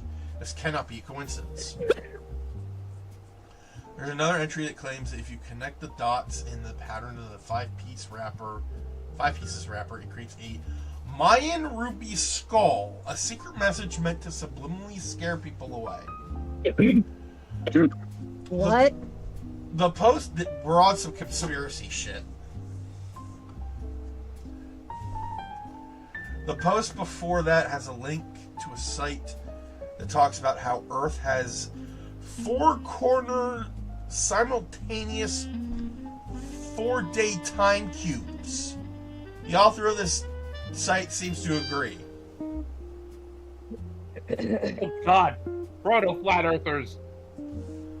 An entry from a few months ago claims that the owner of the site received an email from Chris Raff. Actually, now that I think about it, if they're going on with cubes which are a 3-dimensional shape, would that make them evolve flat earthers because they're actually allowing the planet to have depth?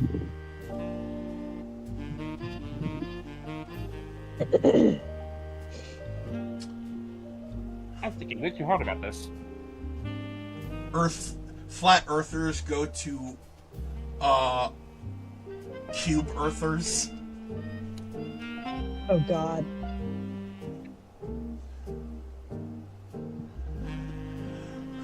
Received an email from Chris Raff 75 at prodigy.us asking him to take down his site with faked proof that Ernie Madsen Jr.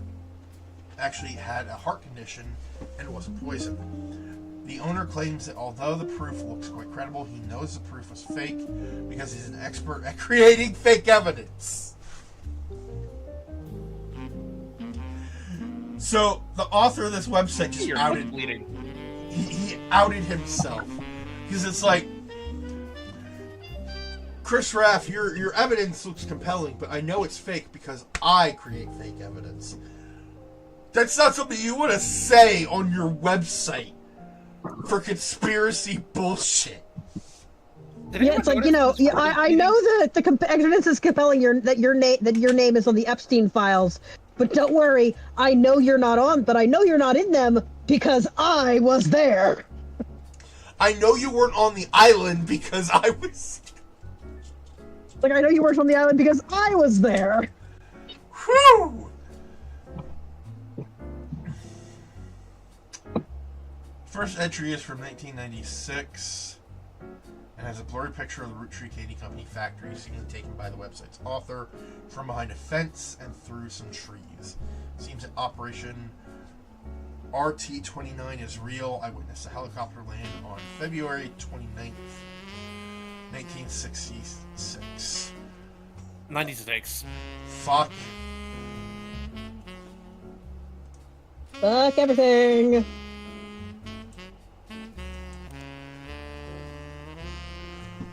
You find a few conspiracy websites that claim the Mayan ruby skull is a symbol of death. Alleged proof is a blurry photo of a reddish shape that is supposedly a cave painting from South America. According to legend, discovered beneath the painting were bones from hundreds of different people and animals. One site also mentions that the photographer who took the picture died when their boat capsized after crashing into a skull-shaped rock. Amongst the spinning skull gifs, you find no sources or verifiable details to back up any photos or claims. To you, the blurry photo looks more like an egg than a skull. Oh, is that you?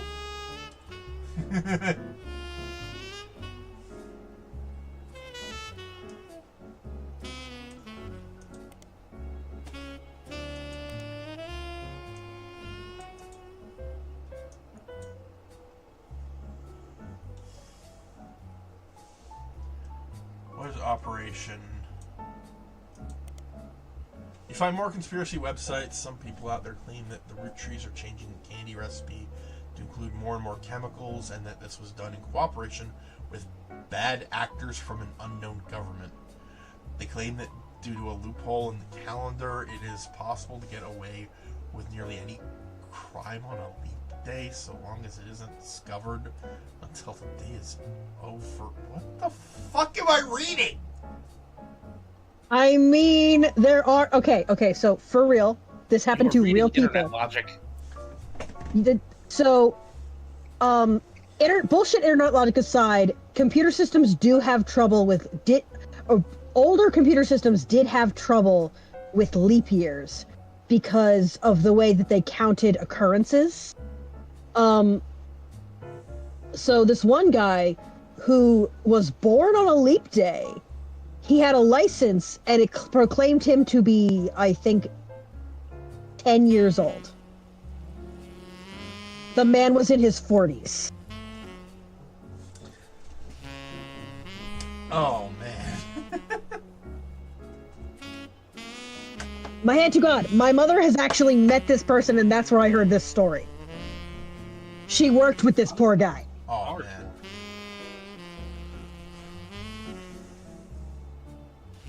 So the issues like that have since been resolved in more modern computing systems. But back in the day, like, yeah, leap years were fucky. Leap days were fucky. What the fuck is this chemical? It's lead!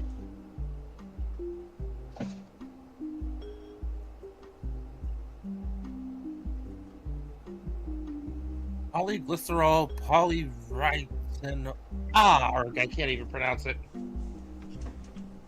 That might just be my brain doing a dumb. Let me slow down for a moment. Polyglycerol, polyricinolerate? Okay, I have no idea what that is. I just googled it. A yellowish viscous liquid emulsifier? Emulsifier. Hold up. Hold everything. Okay, but I'm starting to lose my grip. Their proof is that Roottrees candies contain polyglycerol polyricolate,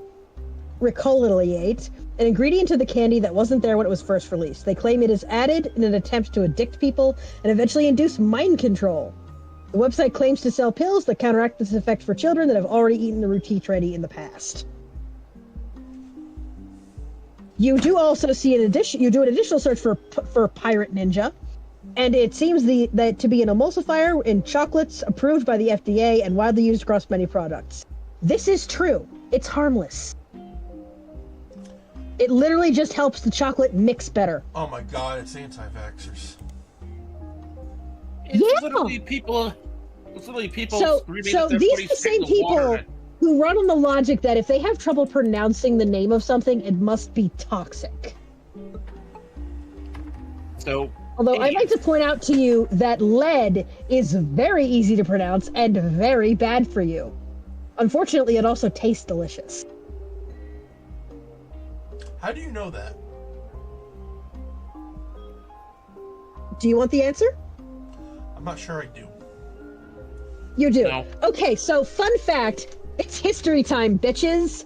So ancient Romans would line their pasta dishes with, like, they used tomato base. They had tomato-based dishes. So what they do is they would line their dishes for the tomato stuff with lead, because the acid in the tomatoes would leach it into the food as a flavor additive.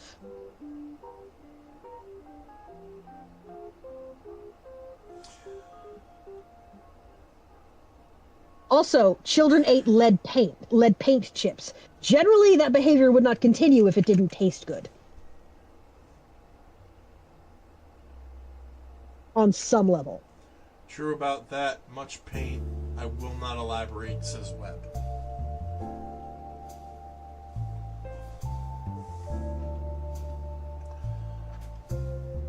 Okay. You find a simple page called The Art of Raftery. Copyright 1997 on Prodigy that lists the author's email address as chrisraff75@prodigy.us. Below a bunch of GIFs that say under construction, there are a few art pieces. First is painting, captioned "Me and my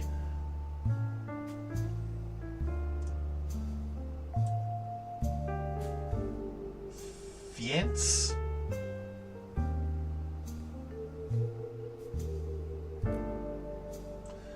Lulu. I think they're trying to spell fiance and I'm know, sorry. American did. Yeah, they're trying to say fiance. And by the way, that word is anglicized. The word you want. Oh. A painting I did for my first year No, of I'm pretty college. sure I used the right word. Americans made it stupid. Oh, okay. See, I was doing transcribed into the pronunciation of the English alphabet, into the pronunciation rules of the English alphabet. Webb says Because fiance is a French word, so you spell it like a French word. there's a reason why I'm known for knowing a lot about poisons. Well, yeah, you're a spider. It's in your name. A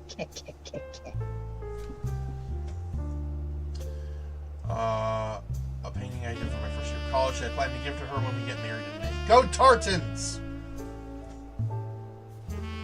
There's an odd collage called Cousins, which seems to be made up of 3 scrambled images. The accompanying artist's statement says, "We had to create a piece of art about our family. I asked as many of my extended family of cousins for their pictures as I could, even some I've never met. Only a few of them got back to me. And my teacher said I wasn't allowed to use pictures of Raina, Riley, or Rose, so I had to get creative and use only my third cousins. This includes Davey, he swims for UConn, and Bethany's yearbook picture. She's Davey's younger sister. And Stephanie, who is an only child. Chris's artwork has been added to your evidence, but the cousins' photos will need to be unscrambled before you can use them. You've downloaded a new application, Pixpop, to edit the photos." Is that Photoshop? Maybe. Alternate universe 90s Photoshop, yes. Okay, so these are the photos that we need to unscramble. And this is a picture of Chris Raftery, and Lulu. Rafferty?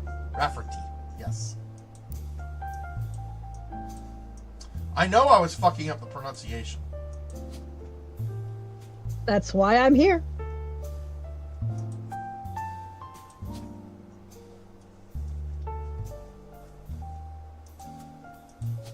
Meanwhile, I'm here to be the lightning rod for bad luck.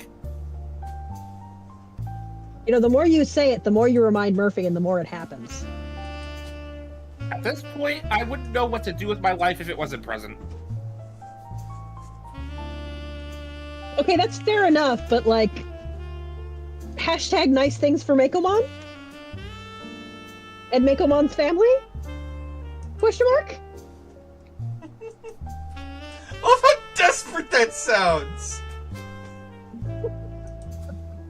Like you're desperately hoping that just good things for Meicoo. I mean, why? Bandai made I mean, my really, species who to wouldn't? suffer. Who wouldn't? Alright, let's get on the computer. What nice things for Meicoo, and who wouldn't? Activate Pix Pop. Cousin zoomed. Jesus.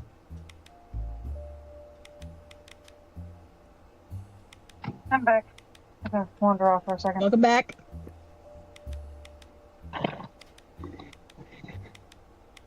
I Oh, missed God. my chance for Okay. a high back on Meikumon, but hey.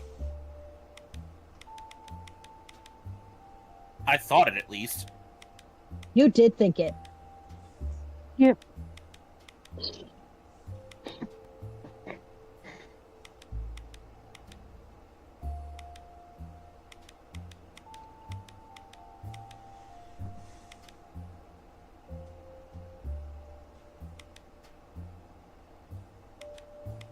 So, fun fact, an idea for a short story for the Transformers campaign has been floating through my head for the last few minutes. Before I get to writing it, though, I'll need to clear some things up with Bear to make sure I don't, break whatever lore he's going for. Did you just turn on my PlayStation, cat?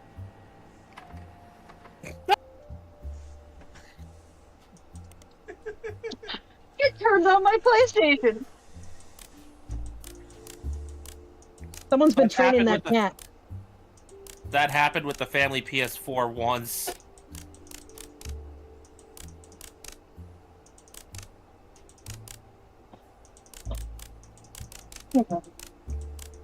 We also have a new cat.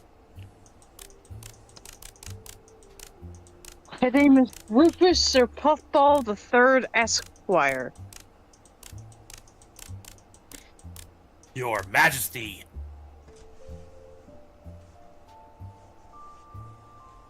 Stella named him. Oh, the middle one is upside down. Thank you.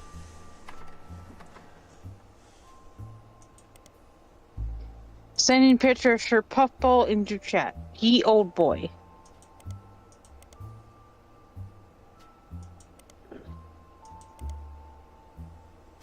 Jesus Christ. Photos are scrambled, so we have to edit them back into shape. Mm-hmm. Oh God. Okay. Yeah? I'll be right back.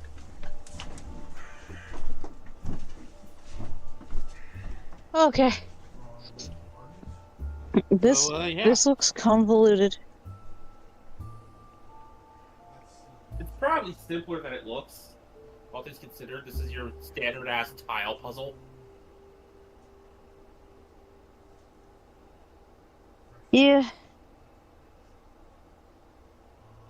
Like, I've solved more complicated versions of this puzzle in Legend of Zelda. Fair.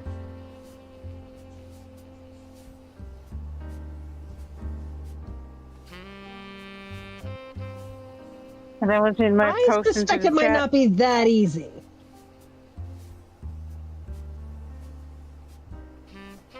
Yeah. If it's working the way I suspect it does. It might be more like a flattened Rubik's Cube. That is Oh, God. fair. In which case, may the gods have mercy on our souls. Like, I was going to say something saying that doesn't really apply to puzzles, but is technically true. There is a difference between difficulty and complexity, but with puzzles, they're one and the same. Not necessarily. At least with this puzzle, it might be. Yeah, simple is not the same thing as easy. And it's also not the same thing as uncomplicated. Yeah. Have you guys seen the pictures I posted into the chat? Nope. He's perched. I'm currently working. He's a foosball.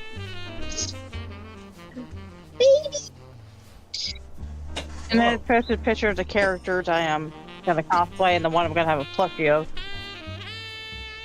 I am back, and there's a kitty on my bed. And one in the chat here. Yay, kitty. Sir Theodore Sir Puffball III Esquire. I did not realize I was in the presence of royalty. That is legit the reaction I had too, Your Majesty. Hold on. He's an old boy, he just showed up, and he's clearly a house pet who's now been treated as a stray because either his owner died or something. He has that chip in his ear, meaning he's already been fixed. Old But he man. outright would jump in our way. He's an old man who is nevertheless Like, still we'd be baby. sitting there. Yes. We would, I'd be sitting on the bench, and he just jumps on the bench, jumps into my lap, and sits there. Demanding pets.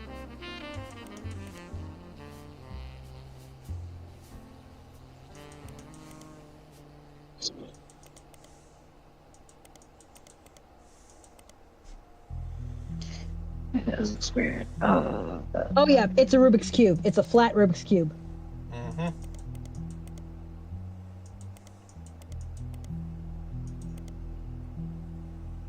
Oh god, okay.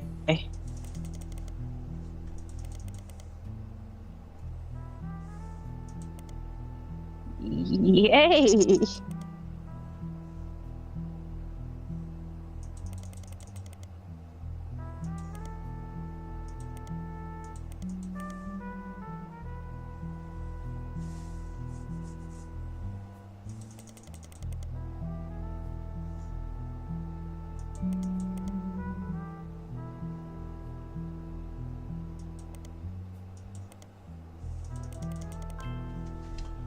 Got it.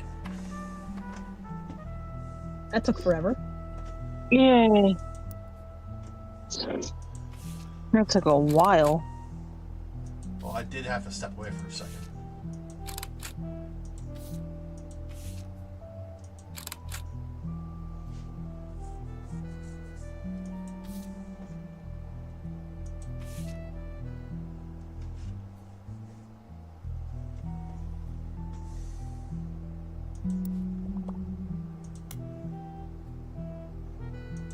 Is that a...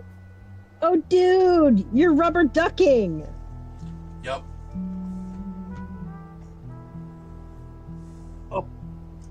I'm sorry, did I miss my cue? No? Oh, that cue. Okay, yes. Yes, you did. Alright.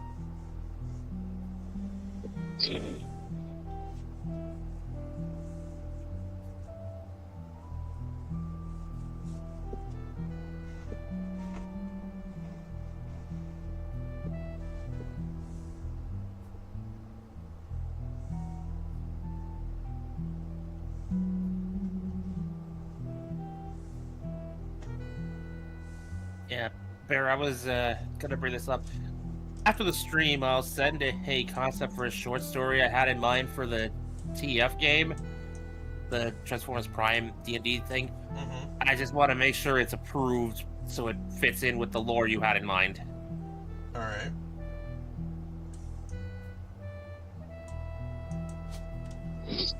Okay.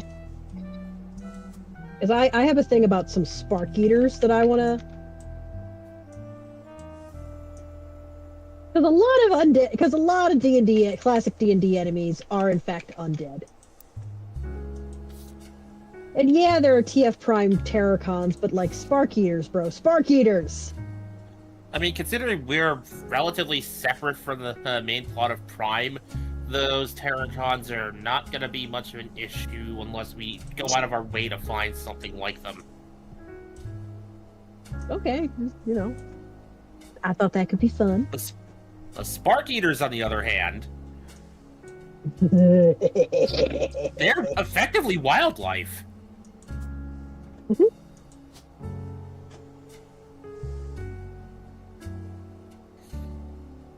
What I'm saying is, I agree with her idea to introduce the spark eaters. Well, They're a hopefully legitimate threat. Yeah, they are. And they can come in packs. Oh, yeah. You could have one scout or an entire pack of the fuckers. For those who are not familiar with the concept, imagine a pack of like a pack of D&D-esque mutant wolves that devour souls. Uh-huh. That is a spark eater. Yep. And that's only one of the Cybertronian eating pests that can be encountered across the universe. Graplets are a nightmare. Oh yeah, scraplets. They go for the tender bits first. You know, the joint wires, the optics. The optics. The Bulkhead delicate was- wiring. Bulkhead once saw a swarm of them devour a bot in seconds. Yeah, he saw one. He also saw one later and then screamed like a little girl. As well he should, frankly. It's like the demon spawn of... Like, yes, this is the correct response to seeing one of these motherfuckers, is to scream at the highest pitch you can possibly reach and run away. Yeah, because they're like the demon spawn of, like, a blender, a piranha, and a chainsaw. And a That's cockroach. And a cockroach. That flies. Okay, also, with the attitude of a pissed off Rottweiler. And did we mention these come in swarms? Like, there's never just one scraplet. One moment. Yeah, because if anyone's demon spawn in the Prime universe, it is humans. Quite literally. And I will explain that, but only if someone asks. I've gone on that rant too many times. An article from 1982 announces that Ernest Madsen is taking over the day-to-day operations of Roottrees after the previous president died unexpectedly. Little is known about Ernest, but sources close to the family who have asked to remain anonymous have made it clear he is more than qualified. There are rumors that Ernest had originally trained to succeed Zach Morgan. He's a murderer! Sorry. But had been passed up Nervous tick. for unspecified reasons. Business Watch also managed to get a quote from the company's publicist. The last 4 years at Roottrees have been rough. In an attempt to keep our products relevant to the modern audience, some of our decisions have had unintended consequences. From the fancy flavors misstep to the batter up bar, we've taken a bit of a tumble in the public eye, but Mr. Madsen is committed to getting back to basics. Fancy flavor? I don't know, like Dubai chocolate or some shit. Fancy Flavors was an addition to the 5-piece product line for less than a year in 1979. It was Guy Hudson's first and historically most cited move as president of Roottrees. In an attempt to cater more towards what he thought the average person wanted, Oh, ew. Guy looked at his own wealth, which was often a source of envy for others, and decided to tap into the idea that if they added fancy flavors to 5 pieces, anyone could live like the wealthy. This philosophy led to a flavor in 5 pieces that was meant to mimic caviar. What? Fish eggs? Ew! 5 pieces sold less that year than it had any other year, except in some foreign markets. It was very quickly announced. I wouldn't be surprised if it was just Gristle Malik buying them all up under different names. It was very quickly announced that caviar was meant to be a limited flavor and would go back to normal as soon as possible. All right. Okay, caviar is very specifically. It's not just roe. It is fish eggs that have not been laid or fertilized. You got to cut them out of the fish, which is why they're so expensive. It's not a renewable resource. Please tell me there's a That is Business so Watch gross. article on this guy. Yep. Guy Hudson, along with his twin sister, are no strangers to the public when it comes to Roottrees snacks. They both appeared in the company's advertisements as children during the Boys and Girls Agree era. Now, Guy is taking over the Roottree company at the end of the year. Who would have known that one of those two adorable redheads, Guy credits his mother and father, Angie and Christopher, with providing his fiery dew, arguing over everything but chocolate, would grow up to take over the whole company. Guy's uncle and current president, Zachariah, has decided to take an early retirement to focus on traveling the world with his wife. Zach was quoted as saying, "Now that our daughters have started families of their own, Clara and I plan to reflect on a life well lived. Guy is new to the business world, but he's family. We at Roottree have faith in his innovative ideas, and he's eager to share them. You really should not. We like Caviar candy. We like to think. Why? How? For what possible reason? In fairness, this article was before that happened, so... Yeah, Zachariah had no fucking clue that Guy would pull such a... Yeah, no, this article aged like that. I'm sorry, that quote aged like milk. Also, I believe we got a name for Zach's wife. Laura. Yep.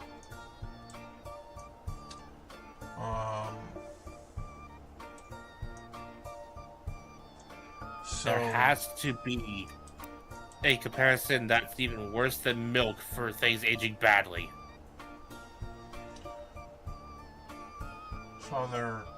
his mother and father. It's like demanding a grade lower than F minus. Z! Christopher Hudson. Oh, he's just fully gone to the dark side. Bro was in the weeds. Guy Hudson. Now let's see, he took over for Zach, which would make him the third president.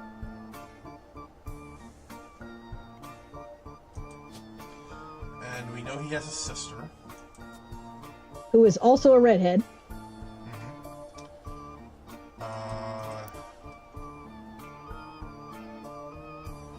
Right, Boys and Girls Agree.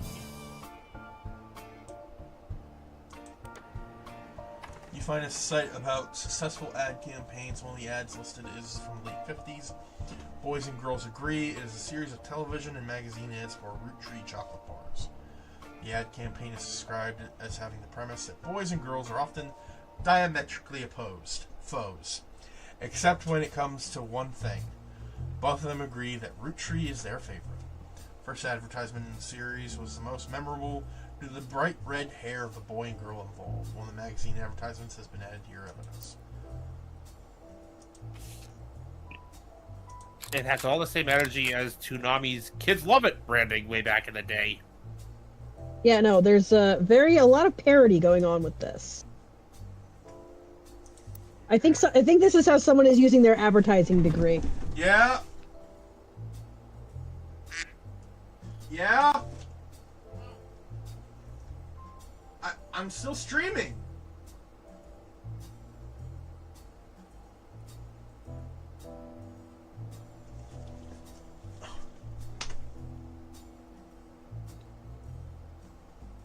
Okay, whatever.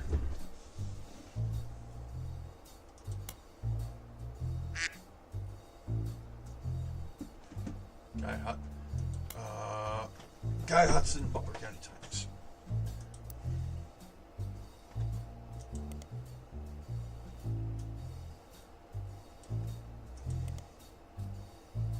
The deaths of Guy and Patricia.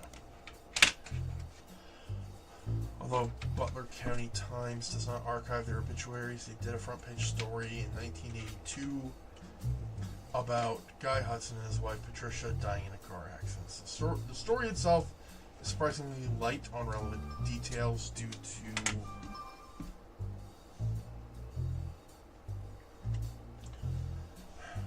to the recency of the accident. Go ahead. Police reported that the crash was caused by an unidentified driver who swerved in front of the Hudson's car, causing them to brake hard and veer off the interstate. Although Guy was a somewhat controversial president, foul play was not suspected. There were witnesses who reported the vehicle which instigated the wreck was speeding, swerving between lanes, potentially drunk.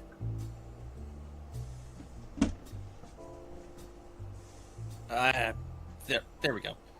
Swerving between lanes and cutting other drivers off as well for at least 5 or 6 minutes before the tragic accident. One witness says it could have been any of us who they accidentally ran off the road. The aggressor fled after the incident, and police have few leads other than make and model. Guy had been president of the Roottrees company for only 4 years, though an undoubtedly volatile period in the company's history. He and his wife left no children. We know his wife's name is Patricia.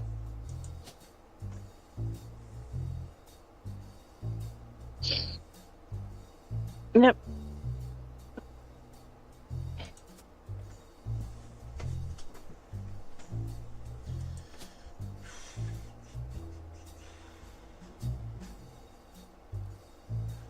Bonnie Hudson. Right. You know, considering they never got the identity of that driver, I'm just going to make up the joke that it's one of those Leadfoot grandparents who think they own the road just because they're old. Are these the same Leadfoot grandparents who think they own Or it could have been the truck universe con. owes them obeisance because they're old? Yes. Fuck them. Someone called me saying truck con. Tracudo, could you? Kraken. Okay, I am sorry. Like the little itty bitty lorries you see in Japan are truck-kun. The Max and the Peterbilts you see in the S are better referred to as truck-sama. If you see where I went with Okay. that. Yes. We are at 2 hours and 24 minutes. And car chat.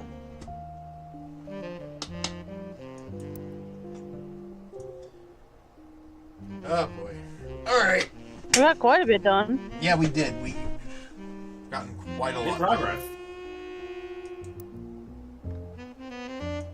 We made a good deal of progress. We almost have the full tree filled out. Tree. So what happens when we finish this? When we finish, we start on Roottrees Mania. The second half of the game. I'll make sure to go in arms because I have a bad feeling about that. Alright.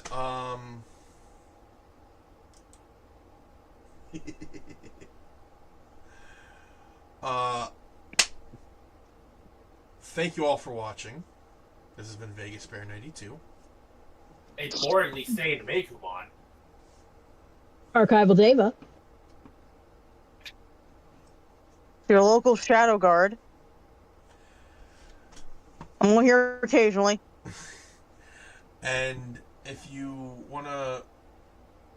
like what we do and want to see us keep doing it, feel free to support us in any way you wish, whether it be monetarily or through engagement.